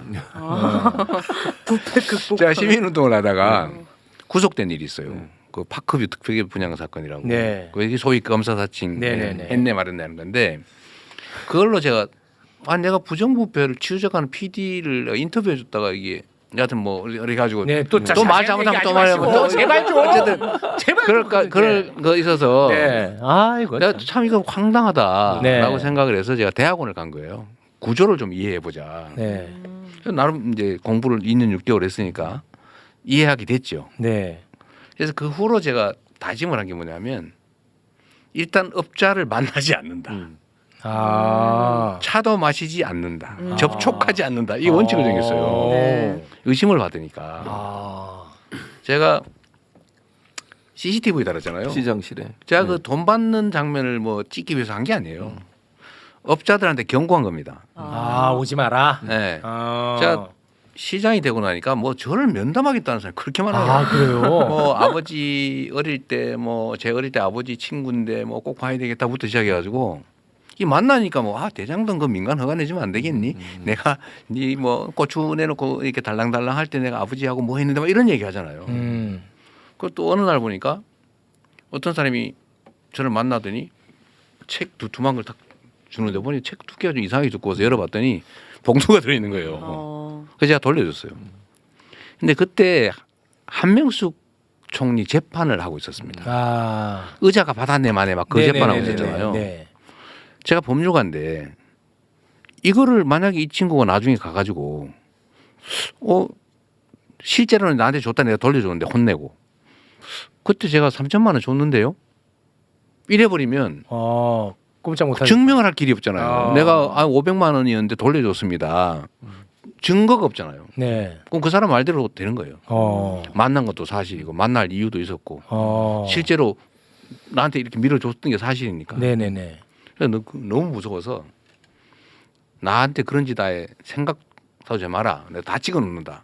그래서야 CCTV를 달았던 겁니다. 그걸 달아놨더니 달고 이제 언론에 그걸 냈더니 면담 신청이 확 줄어들어요. 실제로. 네. 그래요? 그래서 그걸 내가 안 만났어요. 그러니까 저한테 뭐 돈을 줬다는 사람들이 없잖아요. 네. 그 터무니없는 사람이 100억 줬다는 사람이 하나 있긴 한데 최소한 돈 줬다는 사람은 없는 거예요. 다른 걸로 배임을 했느니 뭐 이런 걸로 이제 엮는데 저는 어쨌든 제 뜻대로 정치나 이런 행정을 하려면 제 뜻대로 안 하면 이걸 할 이유가 없잖아요. 돈 생기는 것도 아니고 피곤하고 꽤 돈 잘 버는 변호사인데 네. 그래서 저는 나름 정말 관리를 열심히 잘해왔는데 지금 저를 뭐라고 공격하냐면 증거도 없는데 막 기소해놓고는 성남 FC 뇌물 사건은 증인이 478명이라는 거 아니에요. 증거가 있으면 뭐 증인을 뭐 인민재판하는 것도 아니고 무슨 500명 가까운 증인을 신청을 해요. 지금 그래서 싸우고 있어요. 황당무계하지. 미치겠다 진짜. 그런데 사람들이 뭐라고 공격하냐면 저 사람이 너무 치밀해가지고 증거를 확실하게 숨겼기 때문에 그거 웃겼죠. 증거가 없다. 그거 웃겨. 이렇게 지금 저를 공격하잖아요. 그러니까. 악마다 저거 분명히. 맞습니다. 네. 저게 분명히 뿔을 어딘가 숨기고 맞아요. 있는데 너무 잘 숨겨서 안 네. 보인다. 지금 그러잖아요. 흔히 뭐 설명할 방법은 없네. 그 원래 마녀를 잡을 때 물에 빠뜨려 보잖아요. 기어 나오면은 저게 마녀다. 보통 사람이면 못 나온다. 네. 죽었다. 뭐 할 수 없지 뭐. 그 나오면 마녀라고 죽여버리고 빠뜨렸는데 죽으면 그만이고 어차피 죽는 거야. 그게 마녀 사냥이거든요. 네. 지금 딱 그거 하고 있는 거예요. 아니 최욱 씨가 네. 그만큼 쇠파를 겪으면서도 그 가짜 뉴스 마녀 사냥 그야말로 악마 이거 못 견디하더라고. 아니 봐봐요. 아니 그러니까 이재명에게 무죄를 줬다는 이유로 윤석열이 그 판사를 죽이려고 했어. 네. 이재명 주변인도 아니야. 그렇죠. 그러면 이 굉장히 안타까운 죽음이죠. 그러면 이런 사건을 맞이했을 때 진실 여부는 우리가 모르지만 최소한 야 검찰이 얼마나 이재명 주변을 괴롭혔으면 이렇게 할까라고 의심하는 게 자연스럽잖아요. 그러죠. 원래는 그러니까 주변 사람을 털어서 뭐 돈을 받거나 뭐 이런 건 없으니까 네. 뭘 잘못했다는 말을 만들어야 되는데 그 말을 하라니까 안 하는 거예요. 근데 그 사람을 털어서 너 뭐 이거 많이 걸렸네. 지금 그런 사람 있잖아요. 뭐 많이 걸렸네. 이러면 원하는 대로 해주는 거예요. 그렇죠. 근데 그것도 못하는 사람들이 있는 거예요. 너무 무섭지 그렇게 너무 되면. 괴롭죠. 그럼요. 근데 지금 어느 정도로 하냐면 제 주변 사람을 터는 거를 넘어서서 그 사람이 타겟이 되면 그 사람을 털기 위해서 그 사람이 주변을 털어요. 근데 이 사람이 또 말을 하면 이 사람이 주변을 털어요. 건너서 4단계 이상으로 털어요. 그럼 여기서 한 번씩 하면 넘어오다가 이 사람이 예를 들면 억울하게 4번째 털린 사람이 이 사람 문제 있습니다라고 거짓말을 해주면 이 사람이 죽을 지경이 되는 거죠. 그냥 미치는 거예요. 그래서 나는 이렇게 같이 방송하는 것도 너무 싫어 지금. 내가 증언할 게 하나 있어. 아주 흔히 벌어지는 일 중에 하나일 거예요. 내가 최근에 겪은 게 있어요. 결혼식장 필요인인데 좀 호화로운 자리였어. 테이블에 쫙 있고.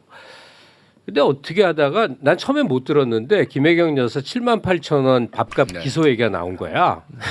그래서 이제 뭐 얘기를 좀 하는 것 같다가 나도 이제 들은 거죠. 근데 그중에 아주 고상하게 차린 부인 하나가 얘기를 하는 거야. 그게 말이야. 실제로는 1억 3천을 해먹었는데 검사하고 말 잘해갖고 78,000원으로 깎은 거야. 그랬더니 좌중이 1억에서 78,000원까지 깎아요? 그러니까 말도 안 되잖아. 근데 다들 동의해. 차림도 그렇고 다 웬만큼 사는 사람들이야. 그러니까 한 사람이 확신을 갖고 말하는 거야. 실제로는 1억 3천을 해먹었는데 검사하고 쓱싹 얘기해갖고 네. 78,000원으로 깎아준 거래. 그렇겠지. 이게 그렇게 돌아가는 얘기 판세라고. 그럼 그 사람들이 대학 안 나오고 지능이 모자라냐? 아니야. 그게 다 아니야. 멀끔해. 아, 그런데 그쪽으로 몰고 싶은 거야. 그게 무서워 나는. 왜 민주당 것들은 빨갱이고 뭐 어려운 거고 뭐고 그 중에 또 대표적인 게 저 이재명 일가야. 그러니까 안 믿는데 믿고 싶어하는 거 있지. 그러죠. 그렇게 몰아붙이는 아니, 거죠. 예를 들면 이런 거예요. 자기들이 고발을 해. 수사받는 범죄자라고 그래. 자기가 고발해놓고. 국민이 그러잖아요. 네네. 뭐 자기들이 기소를 해. 네. 재판받는 범죄자라고. 맞아. 무죄 나오면 몰라. 무죄 나오면 그때 몰라. 아니 대표님이 그래서 지금 기소된 건이 몇 건입니까? 15건쯤 돼요. 와. 아니 그거 어떻게 감당해요? 지금 법원 5군데서 재판을 하고 있는데 와 그거 어떻게 감당해? 죽을 지경이죠. 아 죽을 지경이에요. 돈도 많이 들고 시간도 많이 와 이거 어떻게 해? 스트레스도 쌓이고. 심지어 그 총선 때 당 대표인데도 재판을 받았어야 돼. 그렇죠. 이 말이 되는 나라냐고. 선거 기간 중에 제가 5번인가 재판 갔던 아. 거죠. 근데 제가 봤을 때 이렇게까지 가혹하게 언론도 검찰도 이렇게까지 했던 정치인이 있을까 싶은데 그렇게까지 하는 건 이 대표님의 그동안의 성향상 불도저처럼 개혁이나 이런 것들을 제가 되면 다 이뤄낼 거야라는 생각 때문에 이렇게 가혹하게 하는 겁니까? 아니면 그런 거겠죠. 또 가혹한 것 제가 같아요. 이 소위 기득권하고 원수를 사게 된 게 그 박커비 특혜 분양 사건입니다. 그게 첫 출발이죠. 그 폭로했다가 그게 전부 다 그때 똑같아요. 검찰, 경제, 그 소위 돈 많은 네. 그 투기꾼들, 그 다음에 정치인, 행정 그룹, 요 4그룹이 모여가지고 해먹은 건데 대장동도 똑같아요. 여기도 또 검찰, 재벌, 그 다음에 행정 권력, 정치 그룹 이 딱 뭉쳐가 해먹는 거예요. 똑같아요. 모든 이 나라의 비리, 이 돈 버는 방법은 다 그런 건데 그거를 제가 계속 평생 건드는 거예요. 얼마나 미웠겠어요. 그러니까 모두가 저를 이제 타겟으로.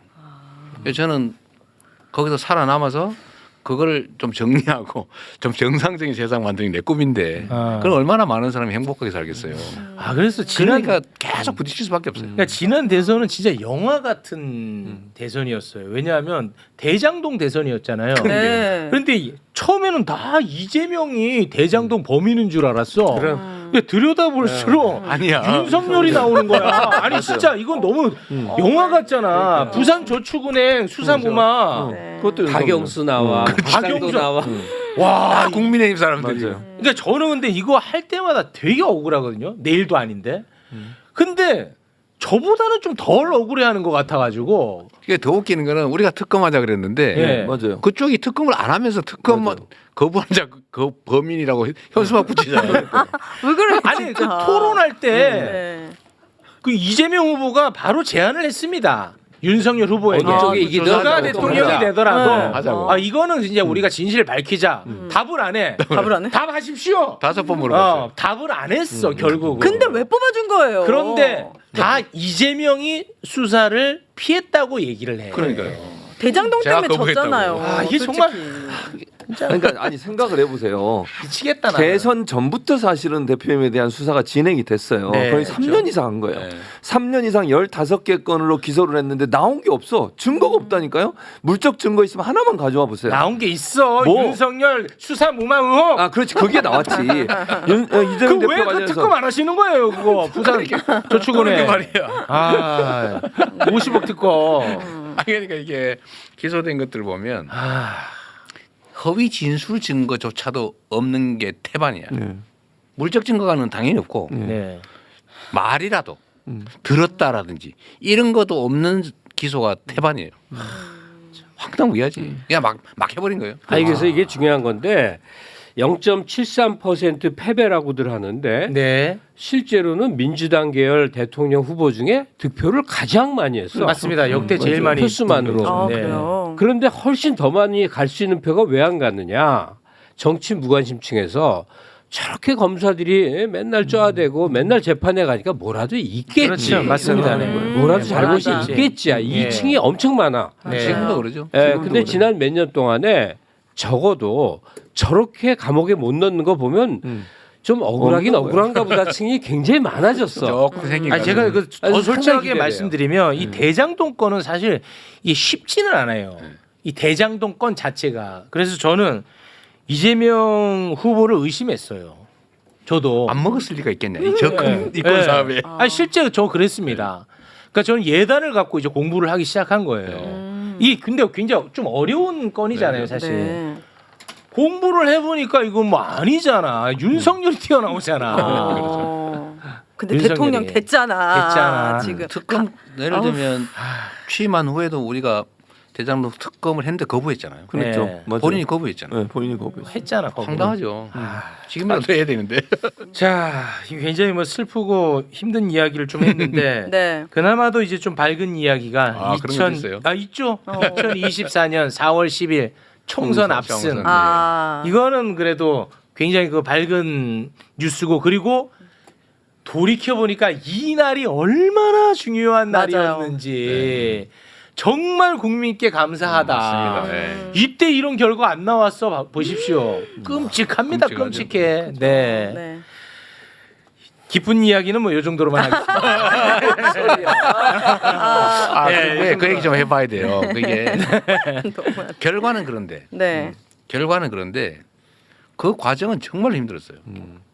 너무 많이 흔들어 놔가지고 아, 지금도 나오는데 마지막 총선 선거 며칠 전에도 여론조사상으로 우리가 진다고 나왔어요. 맞습니다. 네. 여러 군데서. 네. 그런데 거기에 대해서 여론조사 회사들이 미안하다는 소리 한 번 안 하죠. 아, 결과를 보고 나서 네. 네. 예를 들면 그 교정을 해야 될 거 아닙니까? 맞습니다. 그게 소위 밴드웨건 효과도 불러오고요. 예를 들면 이 야권 지지층한테 좌절감을 주거든요. 네. 그러니까 우리 국민들이 그 점에서는 참 위대한데 그 모든 장벽을 넘어서서 정말로 정말 엄청난 결과를 만들어낸 겁니다. 아, 정말. 정말 과반이 안 됐거나 아니면 그때 소위 메이저 여론조사 회사들이 예측한 것처럼 저쪽이 과반을 해버렸다. 큰일 나죠. 이렇게 됐을 경우에 이 사람들이 계엄을 하는 게 아니고 국가 체제를 다 뜯어 고쳐 버렸을 거예요. 그러니까 저는 그렇게 될 경우 제 인생이 문제가 아니고 이 나라 운명이 완전히 망가질 거라는 생각을 했는데 네.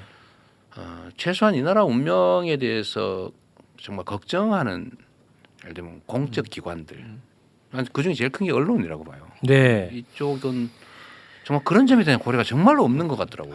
뭐 다 그렇다는 거 아니에요. 일부가 정말 어떻게 저렇게 무관심하거나 아니면 이렇게 나라가 정말 잘못된 구렁텅이로 빠지도록 거의 고사지내듯이 저렇게 왜곡할 수 있을까? 예, 그 생각을 했었는데요. 정말로 불안하고 힘들었어요. 그런데 결국은 그래도 끊임없이 믿는 거. 국민의 위대함이죠. 네. 집단지성은 제대로 작동할 거다라고 믿었는데 실제로는 이제 그런 결과를 만들어냈죠. 네. 제가 정말로 아마 그 모두가 기뻐했겠지만 제가 가장 기뻤을 거 아닙니까? 네. 최종 지휘권을 제가 가지고 네네네. 있었습니다. 근데 제가 출구조사 발표하는 날 웃지를 못했습니다. 왜요? 표정이 안 좋았어요. 네. 왜요? 그건 두 가지 이유가 있는데 하나는 그 출구조사대로 안 될 가능성이 있다는 거. 아, 출구조사가 더 좋았죠. 맞아. 네. 맞아. 200석 넘었었잖아요. 그런 데도 계산상 있었어. 200 한 맞아. 두세 석 정도? 그 불안감. 네, 그러니까 안 될 것 같아요. 그것도 어떻게 하셨대? 그건 우리는 추적 여론조사를 계속 해봤는데 총선 이틀 전, 투표 이틀 전부터 급전직하로 떨어지기 시작한 겁니다. 이게 우리 즉 지지율이. 계기가 있나요? 갑자기 왜 그래? 저쪽이 그 결집했나? 계기가 있죠. 결집한 겁니다. 역결집. 상대가. 역결집을 갑자기 이제 이틀 사이에 한 거고요. 근데 그게 결과대로 안 나올 거라는 생각도 안 했었고 하나는 저렇게 뭐 200석을 한다 한들 최소한 우리 후보를 다 했는데 100군데는 우리 후보들이 눈물 먹고 떨어지는 거 아닙니까? 그렇죠. 근데 그 사람들은 떨어질 거 뻔히 알면서 나간 사람들도 있고 혹시나 했는데 역시나 된 사람들도 이긴 사람보다 진 사람이 그렇게 적지가 않은 거예요. 최소한 100곳은 진 거잖아요. 네. 지역구 따지더라도. 그러지 않습니까? 그분들 생각해서 표정이 올해 어두웠다고요? 막 이렇게 하는데 거기는 얼마나 고통스럽고 힘들겠어요. 네. 그 두 가지 생각 때문에 제가 박수를 못 쳤는데 결국은 이제 182, 뭐 192 이렇게 나왔죠. 네, 야권은 192. 그래도 네, 나중에는 안도했습니다만 사실 그 순간까지도 엄청나게 불안했어요. 그만큼 사실은 중요한 선거였습니다. 그리고 이게 의석수만의 일이 아니었던 게요. 국회 효능감을 이것 22대만큼 느껴본 적이 없다는 게 태반입니다. 왜냐하면 적당히 싸우지만 또 적당히 잘해보자가 과거 야당의 모습이에요. 그래서 뭐 이상한 이 과일명도 붙이고 그러는데 그거 하지 마세요. 아니 그 얘기가 아니라 그거 수습하느라 지금 매일 만나고 계시는데 하는 얘기는 하지 마. 그 세계 안에 그 여의도 문법 속에 네. 있다 보면 그런 행각이 너무나 이해가 갈 때 많은 거야. 네, 맞아요. 맨날 뾰족뾰족 싸우고만 갈 수 없으니까. 근데 22대 구성원들의 그 견결함 때문에 세상을 바꿔놓는 이런 모습이 다 있구나. 저는 그거 좀 자랑 좀 할 필요가 있어요. 진짜로. 아마 대한민국 국회 역사상 이렇게 열심히 일하는 국회 처음입니다. 작년에 우리가 선거 끝난 후에 이제 5월 며칠 날 아마 임기가 시작됐을 텐데요. 지금 해외에도 거의 안 나가고 네. 소위 7, 8월, 1, 2월은 다 휴직이라고 해서 네, 원래 네. 국회를 열지 않아요. 네.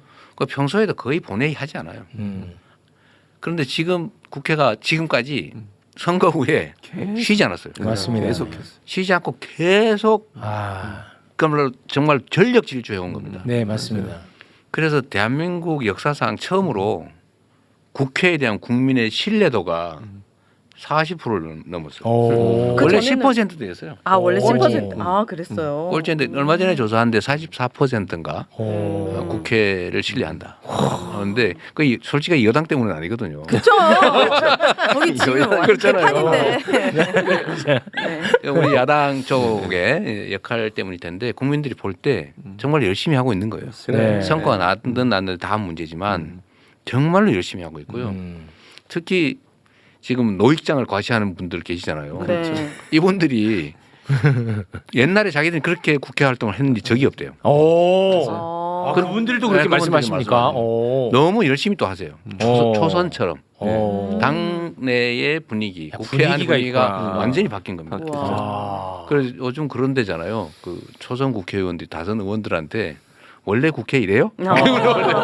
처음이야. 우리도 좀 겪어봐 이렇게 얘기하는. 아 너무 감사하죠 진짜. 그쵸. 정말 열심히 하고. 아 너무 감사하죠. 공직자가 어떻게 하느냐에 따라서 그 나라 운명이 바뀝니다. 맞습니다. 아유 너무 감사한 일입니다. 그렇죠. 진짜. 맞아요. 네. 자 그렇게 이제 총선 이야기는 정리하고요. 네. 이 좋은 일은 제가 길게 얘기하는 거 싫어하거든요. 네. 네. 넘어갑니다. 제가 진짜 궁금한 거 하나 좀 여쭤보겠습니다. 이 총선 이제 압승하니까 윤석열이 이제 많이 당황했죠. 네. 그래서 야당 대표로 전혀 인정하지 않던 이재명 대표를 만납니다. 오. 맞아요. 예, 그게 이제 2024년 4월 29일인데 이 참 재밌는 장면이 하나 있지 않았습니까? 갑자기 이재명 대표가 카메라 앞에서 특히 거북한 이야기를 좀 하겠다면서 15분간 너가 요렇게 잘못한 거야. 요걸 쭉 이렇게 나열을 합니다. 아, 저는 그때 참 좋았거든요. 아무도 못했을 거야 윤석열 앞에서. 정중앙에 앉고 대통령은 옆에 저 진짜 그 앉았어. 좋았거든요. 네. 근데 그거는 저희가 이제 화면을 통해서 봤고 네. 비공개 회담은 저희가 모릅니다. 그렇죠. 거기서 무슨 얘기를 주고받았는지가 저는 진짜 궁금합니다. 아 사실은 그 저희가 면담을 할 때 그쪽에서는 독대를 좀 하자 그랬어요. 오. 독대를 하자. 1대1로 배석자 없이. 네, 하자. 오, 네. 오, 저희가 사양을 했어요. 계속은 요거는 요청은 계속 있었는데 이거는 위험하다. 왜요? 나중에 어떻게 발표될지 모른다. 그렇죠. 아. 증인이 없잖아, 증인이. 네. 워낙 거짓말 잘해. 그렇죠. 그래서 그때 예를 들면 박정희를 김영삼이 김영삼, 독대를 했다가 그때 완전히 망했다고. 네. 근데 그런 얘기까지 우리 참모들이 하면서 절대로 만나면 안 된다. 다음에 당시에 저는 독대하고 싶었어요. 아, 대표님은 진짜 진심을 한번 들어보고 싶기도 하고. 아. 저는 정치라고 하는 거 그렇게 해야 된다고 생각하는 사람인데 근데 어쨌든 참모들이 그건 너무 위험하다. 그래서 결국 안 했어요. 안 했고. 근데 우리는 국민을 상대로 뭔가 할 얘기를 해야 되잖아요. 네. 그래서 저는 이 준비를 해갔는데 카메라를 싹 치우려고 그러잖아요. 아. 그래서 제가 불러가지고 계시라고. 또 기회가 없을 것 같아서. 그래서 제가 준비 미리 이제 얘기. 그냥 그렇게 될 줄 알았으니까. 네. 준비해서 이건 꼭 얘기해야 되겠다. 그래서 네. 얘기를 했는데 그러고 난 다음에 이제 비공개 이제 회의를 하게 됐죠. 네. 우리 그건 우리 참모 2명 저쪽 참모 2명 저쪽이 또 기록하는 사람 이렇게 해서 한 7명 정도 이렇게 얘기를 했어요. 얘기를 했는데 하여튼 제가 뭐 말씀드릴 기회는 별로 없었습니다.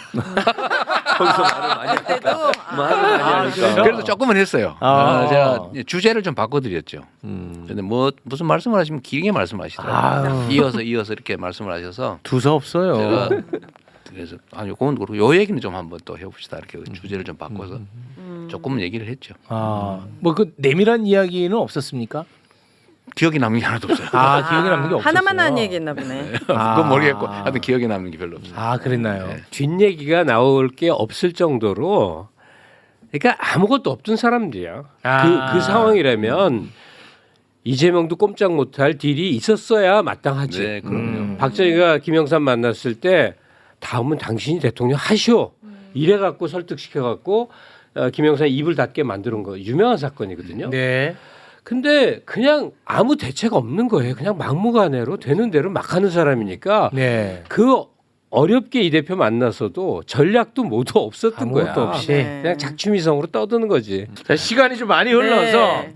바로 이제 그 12월 3일 비상계엄으로 좀 들어가 보겠습니다. 근데 뭐 지금 다 드러났죠. 윤석열이가 영구 집권 하려고 했던 거잖아요. 끔찍합니다. 영구 군정을 하려고 했죠. 영구 군정. 군정을 하려고 했죠. 아, 인정. 군인에 의한 통치를 하려고 했죠. 진짜 끔찍한 일이 기적에 기적이 더해지고 맞습니다. 우연에 우연이 더해지고 그리고 국회의원들, 대표님, 시민들이 하나가 돼서 이거를 막아낸 거 아니겠습니까? 그렇죠. 아, 개엄 다음 날 위대한 역사입니다. 위대한 역사입니다, 진짜. 매부쇼 실시간 동접자가 105만 명이었어요. 아, 다음 날 그랬잖아요. 네, 진짜 맞습니다. 너무 105만 많은 국민들이 너무 놀라가지고 맞아요, 매부쇼로 맞아요. 쫓아오고. 맞아. 네. 네. 아 진짜 이거는 네, 너무 충격적이었어요. 있을 수 없는 일이 벌어졌습니다. 그렇죠. 그런데 지금 나오는 보도 보면 맨 앞에 언제나 이재명이야. 갑자기. 아니 진짜 이재명 하나 어떻게 하려고. 그러니까 못 잡아먹어서 안달이야. 안달이 났더라고. 네.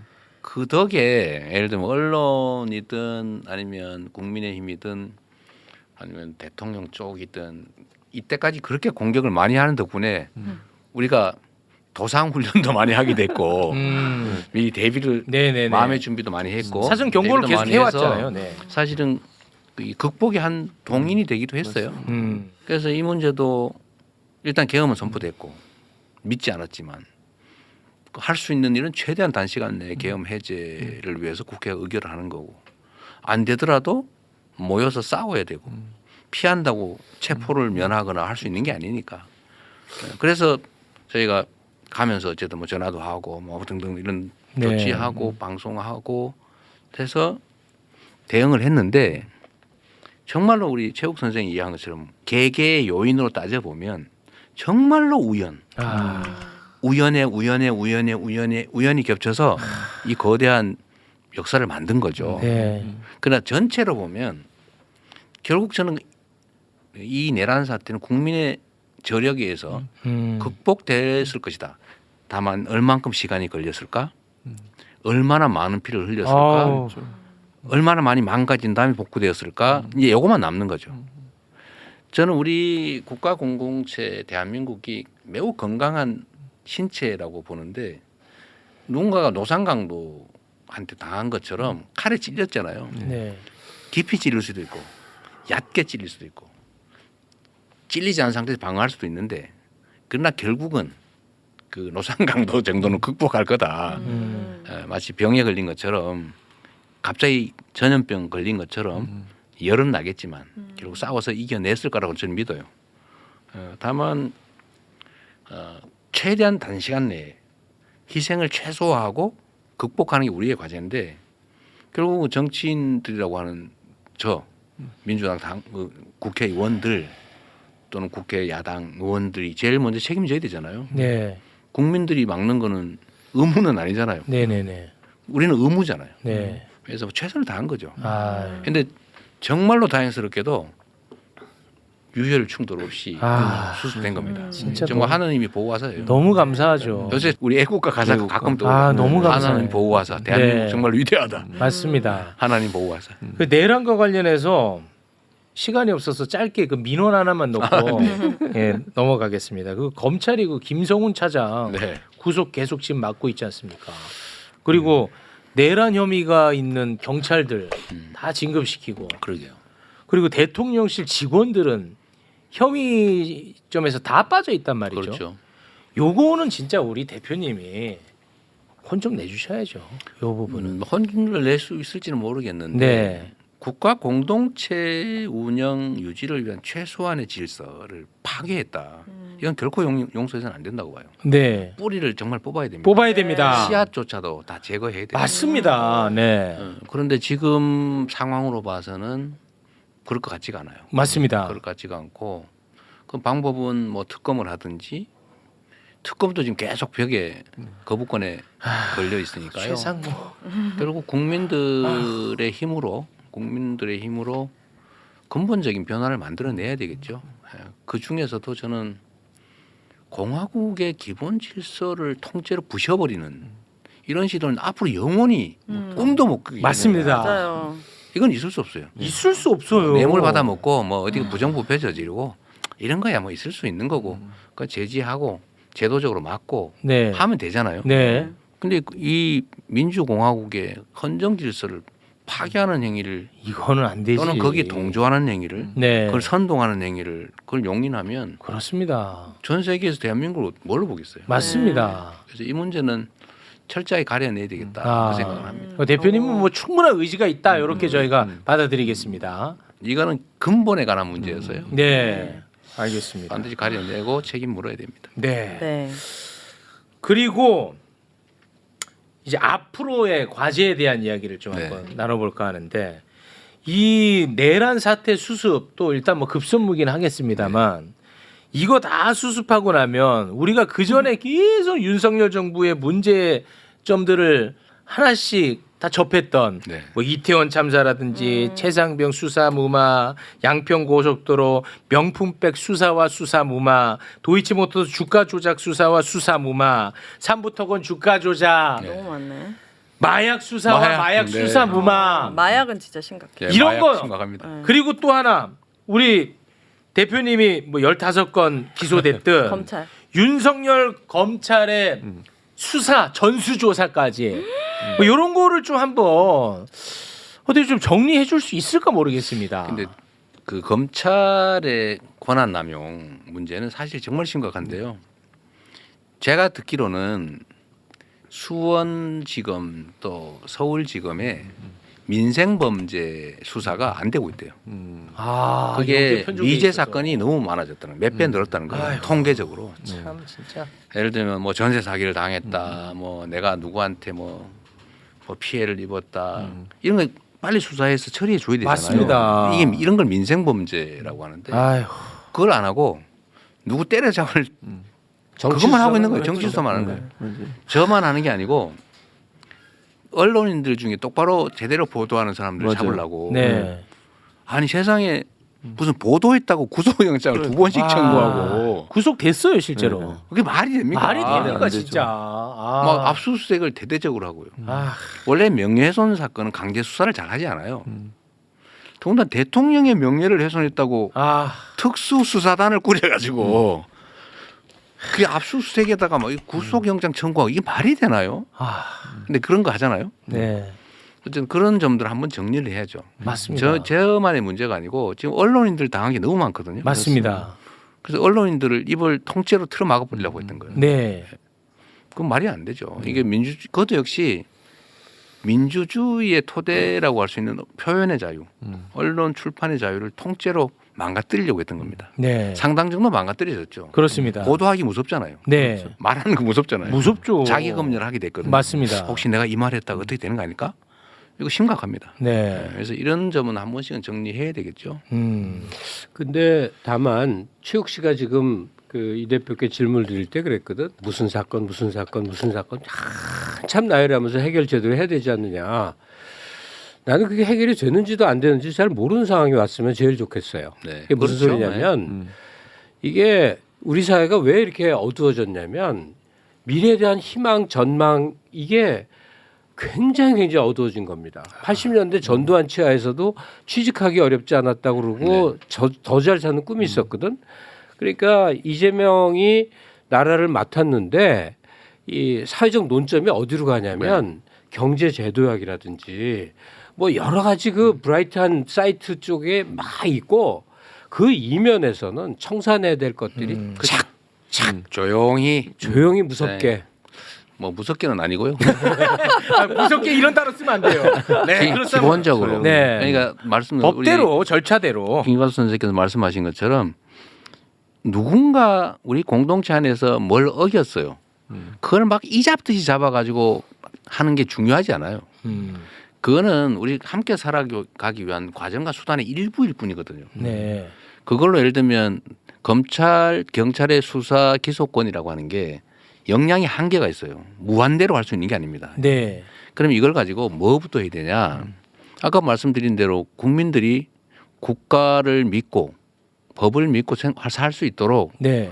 소위 민생 치안 이런 데 집중해 줘야 됩니다. 네. 근데 그거 놔두고 누구 잡으러 쫓아다니고 누구 복수하려고 막 없는 거 뒤지고 그런 건 안 되죠. 이런 거 하면 안 되잖아요. 네. 그런 걸 하지 말아야 된다. 두 번째로는 우리가 국가가 가진 역량으로 지금 먹고 살기도 어려 죽겠는데 미래가 불확실해 가지고 아이도 낳지 않은 세상이 돼 버렸는데 여기에 대해서 우리가 새로운 희망을 만들어 줘야 되잖아요. 아, 맞습니다. 우리의 자녀들은 나보다 더 나은 삶을 살게 될 거야. 이런 희망이 있어야 되잖아요. 맞습니다. 그래서 저는 인공지능 시대가 새롭게 도래하는데 그거를 새로운 희망의 전기를 좀 만들자. 작게라도. 만들 수 있거든요. 또는 전 세계가 대한민국 그 소위 문화에 심취해 있잖아요. 얼마나 큰 기회입니까? 네. 이 강력한 소프트 파워거든요. 이거 잘 키워가지고. 예를 들면 우리나라가 전 세계에서 대외 원조를 가장 많이 하는 쪽으로 급상승하고 있어요. 대외 원조. 미국은 지금 없애버린 데잖아요. 네. 예를 들면 이게 연간 제가 보니까 6조 8천억인가 된대요.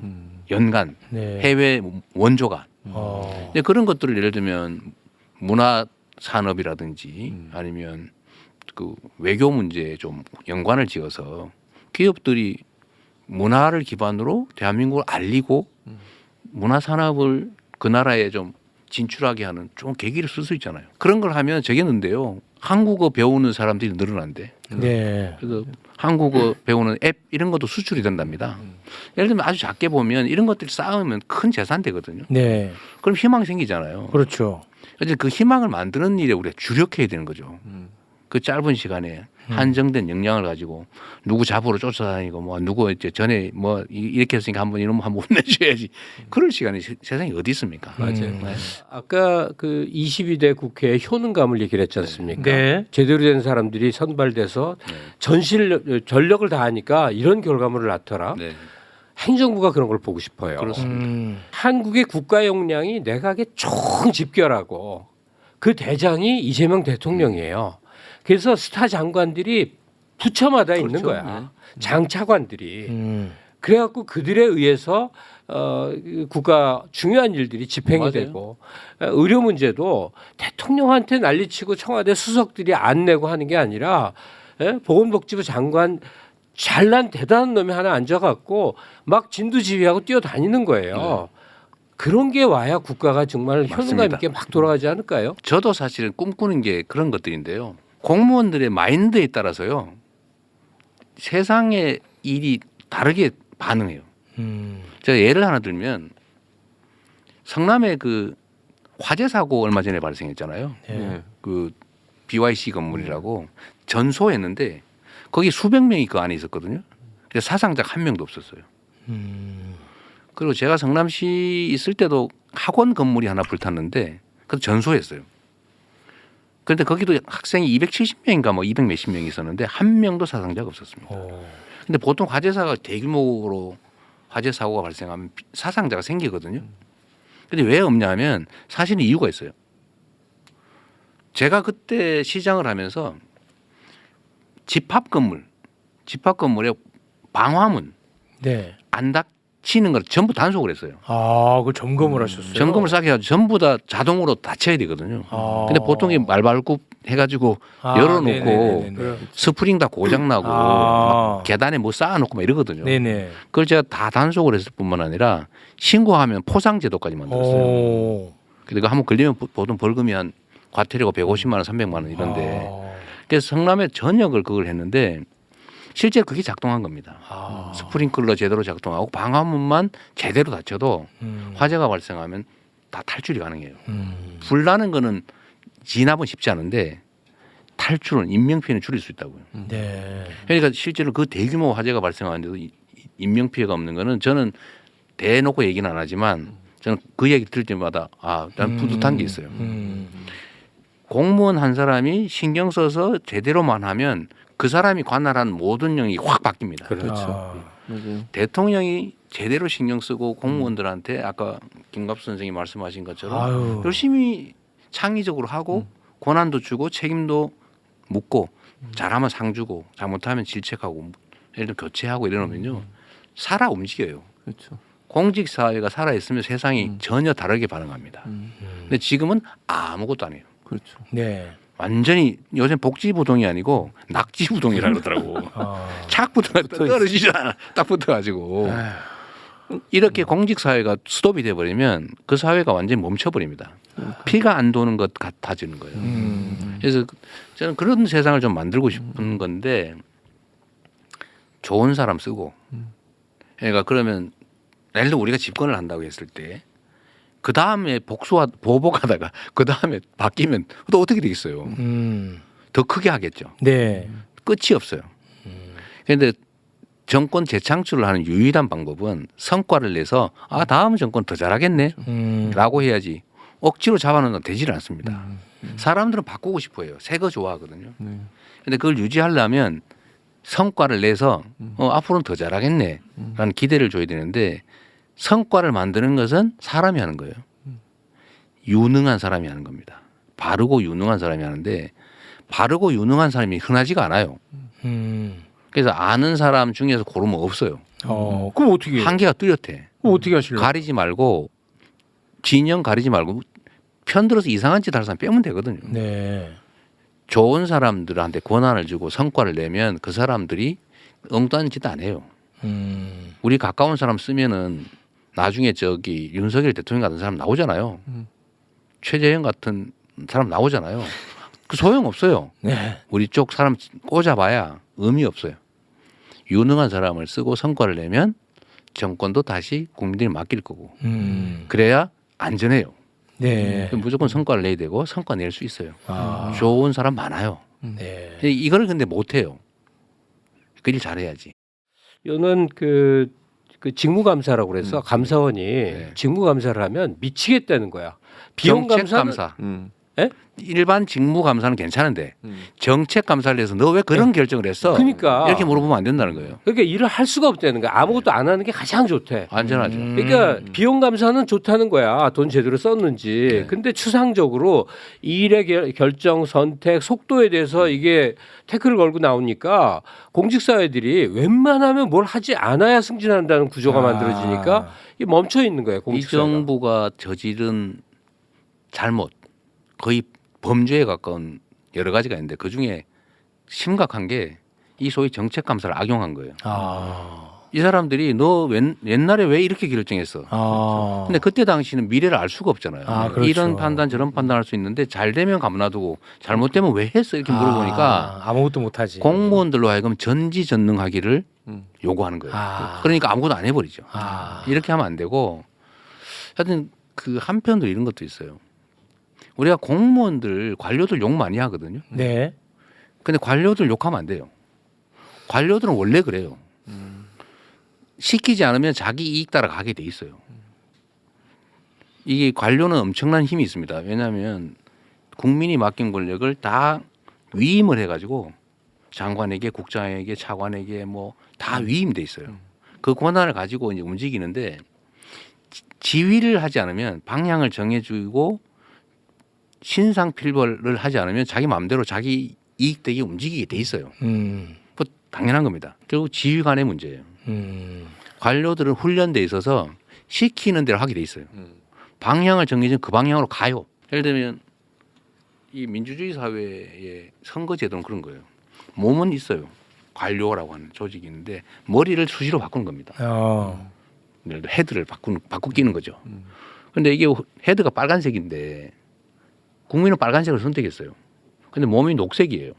그럼 빨간색을 녹색을 빨간색으로 싹 바꿔가야 되잖아요. 네. 근데 능력이 없으면 이 빨간색이 녹색에 오염이 돼가지고 먹혀. 푸르등등하게 바뀌어버려요. 실력 부족이죠. 네. 의지 부족, 열정 부족. 네. 그러니까 결국은 사실 실력도 매우 중요하고 의지도 매우 중요합니다. 네. 그러니까 남 먹고 놀아야지, 남 영예나 누리고 한번 폼이나 한번 잡아봐야지 이런 사람 절대로 하면 안 돼. 권한을 주면 안 됩니다. 그렇습니다. 네. 최진모 교수님, 네. 이재명 대표는 그 실력제로 한다고 하니까 더 이상 이제 아첨하고 그런 거 하지 마시고 실력 키워주시기 짓이야? 바라겠습니다. 네. 그 언론이 좀 좋아할 만한 이슈 끝으로 하나 좀 다루면서 마무리 짓겠습니다. 세칭 이제 비명 정치인들 요즘 굉장히 열심히 만나고 다니시지 않습니까? 그 왜 그러신 거예요? 굉장히는 아니고 뭘 굉장히 아니에요. 김경수, 김부겸, 김동연, 임종석, 박용진 뭐 굉장히 많이 만나시던데. 앞으로도 계속 만나야 되고요. 네. 그러니까 우리를 일극 체제라고 비난하잖아요. 네. 마치 다른 목소리는 다 사라져버린 일종의 독재적 시스템이라고 사실은 비난하는 건데 사실은 우리로서는 억울하죠. 그러나 현실이기도 해요. 원래 야당의 모습은 지금까지 생각해 보시면 맨날 편 갈려 가지고요. 네, 맞습니다. 맨날 싸우고 네. 뭐 하는 일 없이 막 나오는 게 맨날 멱살 잡거나 아니면 별로 실익도 없는 거 가지고 논쟁하고 막 갈라지고 비난하고 이거예요. 근데 국민들이 처음 야당의 이런 모습을 보시게 된 겁니다. 아까 말씀하셨지만 김대중 대통령 때도 이렇게 그 하나 입장 통일이 잘 안 됐어요. 그때도. 그런데 지금은 보니까 너무 일사불란한 거예요. 근데 좋은 면이 있거든요. 예를 들면 저 정말로 무도하다시피한 윤석열 정권에 우리가 막 4분 5일돼 싸우고 이러면 어떻게 대응하겠어요? 그렇습니다. 그래서 서로 막 사이 안 좋아가지고 12월 3일 밤에 뭐 해라. 그런데도 뭐 한 3분의 1은 안 나타나고 뭐 딴소리하고. 뭐 딴소리하고 막 이러면 어떡하냐고요. 끔찍하죠. 근데 정말 2시간 만에 국내에 머무른 한 명의 예외도 없는 모든 국회의원이 다 담 넘어서 목숨 걸고 나타나잖아요. 네. 이건 좋은 점이죠. 네. 좋은 점인데 부작용도 있죠. 다양성이 혹시 상실되는 거 아니냐. 그 지점도 일리가 있습니다. 근데 말씀 아까 잠깐 드렸던 것처럼 딴소리를 하기가 좀 어려워요. 어디나 대세가 결정이 되면. 특히 민주당은 당원들이 있잖아요. 당원들이 지금 하루 종일 지켜보고 있는데 좀 비합리적인 다른 얘기를 하기가 어려워요. 아, 네네. 근데 우리가 사실 그 점을 좀 이렇게 보호를 해줬어야 되는데 네. 못한 측면도 있습니다. 그런데 지금 예를 들면 다행히 어쩌면 있을 수 있는 대선 네. 이 국면에서는 우리 판을 넓게 펴야 되거든요. 네. 그리고 우리가 못 챙기는 부분이 있어요. 그 다른 부분, 약간 경계 지역 이런 데를 잘 못 하잖아요. 네. 거기에 어떤 당과 목소리 다른 분들이 그쪽을 차지하고 야 우리는 여기 노란색인데 너 맨날 파란색으로만 이렇게 하면 되겠냐. 노란색도 인정해라. 라고 주장하는 거를 덮어버리는 것보다는 노란색을 우리의 한편으로 해서 노랗고 파란 쪽도 다 우리 편으로 만들면 그게 다 집권의 가능성도 높이는 거거든요. 네. 그게 바람직해요. 그래서 저는 이제 기회이기도 하죠. 이때까지 그분들이 말씀을 안 하셨으니까 말씀을 하시니 또 의견도 듣고 뭐 오히려 비중도 좀 키워드리고 네. 그래서 넓혀드리는 거죠. 아, 그렇습니까? 그게 바람직해요. 그래서 지금 때가 된 거죠. 뭐 그전에도 안 본 건 아닌데 그전에 네. 관심이 없으셨고 지금은 이제 대회전을 어쩌면 앞두고 있을 시점이기도 하고 또 그분들이 자기 역할을 또 하시겠다고 하니까 우리로서는 고맙죠. 네. 근데 그 만남 이후에 오히려 그 차이를 더 많이 발견한 경우도 있었을 거 아니겠습니까? 뭐 다양하죠. 네. 예를 들면 뭐 서로 이해를 하게 된 측면도 있을 테고 그렇죠. 또 차이를 더 확인한 뭐 그런 측면도 있을 수 있고 네. 그런데 그게 뭐 우리가 한편 그야말로 목소리 하나 통일하자고 모이는 건 아니니까 네. 입장이 뭔지 서로 확인하고 또 가능하면 그분들의 역할도 도움이 되기 때문에 당 전체로는 네. 그분들에게 역할도 좀 찾아드리고 그분들도 뭘 하자고 하시는지 의견도 들어보고 좋은 기회이기도 하죠. 아, 그럼 만나가지고 뭐 빈정 상하거나 그런 일은 없었어요? 왜 없겠어요? 아, 있어요? 그거 당연히 아, 이거 하나 나왔네. 아, 이거 하나 나왔어. 아, 인간적인 모습으로 처음 나왔습니다. 없으면 이상하지요. 아, 이재명 빈정 상했다. 아, 이거 이상하죠. 없으면. 그런 게 요만큼 있었다 그 말이에요. 요만큼이었네. 대체적으로는 오랫동안 서로 거심탄회하게 얘기를 안 해봤기 때문에 네. 약간 곡해나 오해들이 좀 있어요. 예를 들면 우리 최우 선생이 저 이재명 대표는 보니까 고집스러운 데다가 남의 말 절대 안 들을 것 같고 그런 네. 생각 있잖아요. 예. 근데 아마 우리 술 한 잔이라도 해보고 그러면 좀 바뀔 거예요. 아, 사적으로 안 만납니다. 그렇지. 저희 엄마가 걱정해요. 네. 오염될까 봐. 예. 자, 오늘 그 엄청나게 길게 녹화를 했는데 제가 말을 너무 많이 해서 그런 거예요. 아니에요. 저는 게스트인데도 네. 진행자 최욱 씨를 오늘 정말 칭찬하고 싶은 게 보통은 재미 위주로 가잖아요. 근데 오늘 전혀 그렇지 않았어요. 아니 이게 재밌는 상황이 아닙니다 네, 지금. 매불쇼를 네. 애청하는 분들에게 네.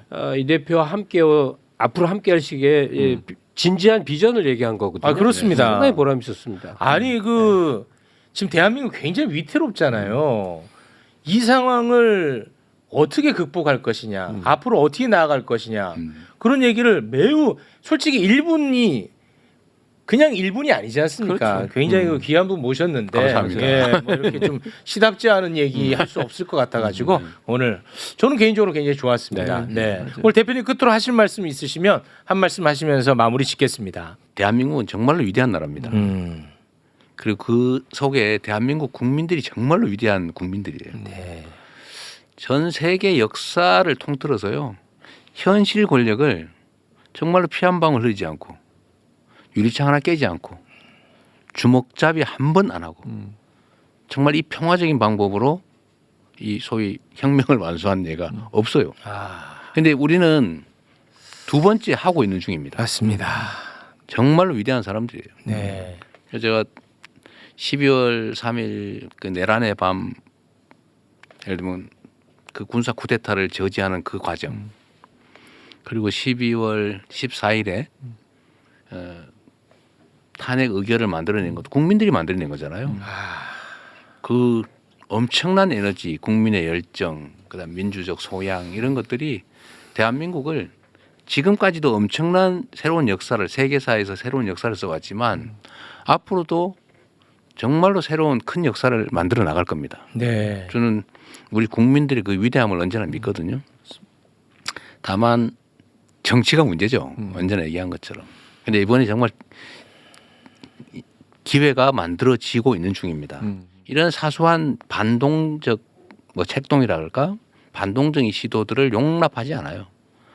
정말 제정신이 아닌 사람들이 그 역사의 그 도도한 흐름에 한번 저항해 본 거예요. 당랑거철처럼. 근데 어차피 이제 맞닥뜨린 상황인데 기왕이면 새로운 기회로 만들어야죠. 저는 이게 전 세계에서 대한민국 군사 쿠데타를 야 세계 10대 경제 강국에서 뭐 군정을 하려고 쿠데타를 해서 정말 웃기죠. 그러나 반면으로 저거를 피 한 방울 흘리지 않고 국민들이 이 응원봉을 들고 저걸 이겨낸단 말이야. 저는 민주주의의 새로운 역사를 쓰고 있다고 봐요. 대한민국 민주주의가 아니라 세계 민주주의 역사에. 그래서 이 민주주의의 모범적 사례들을 저는 전 세계에 우리가 수출하게 될 거라고 봐요. 엄청난 힘으로 파급될 거예요. 그게 우리의 힘이죠. 대한민국은 민주주의 아마 메카가 될 겁니다. 네. 또 문화의 메카가 되겠죠. 언젠가 민주주의 또는 문명, 새로운 문명, 새로운 문화의 발상지로 아마 순례를 다니는 나라가 되지 않을까 그런 생각을 하고요. 저는 그게 우리가 만들어야 될 대한민국의 새로운 모습이라고 생각하죠.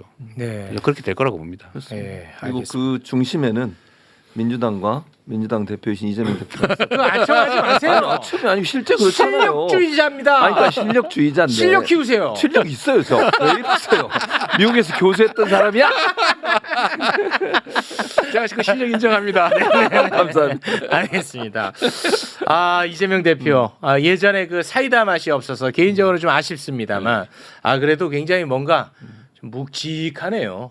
예, 예전에 이 끊어버려 이런 캐릭터가 아니에요.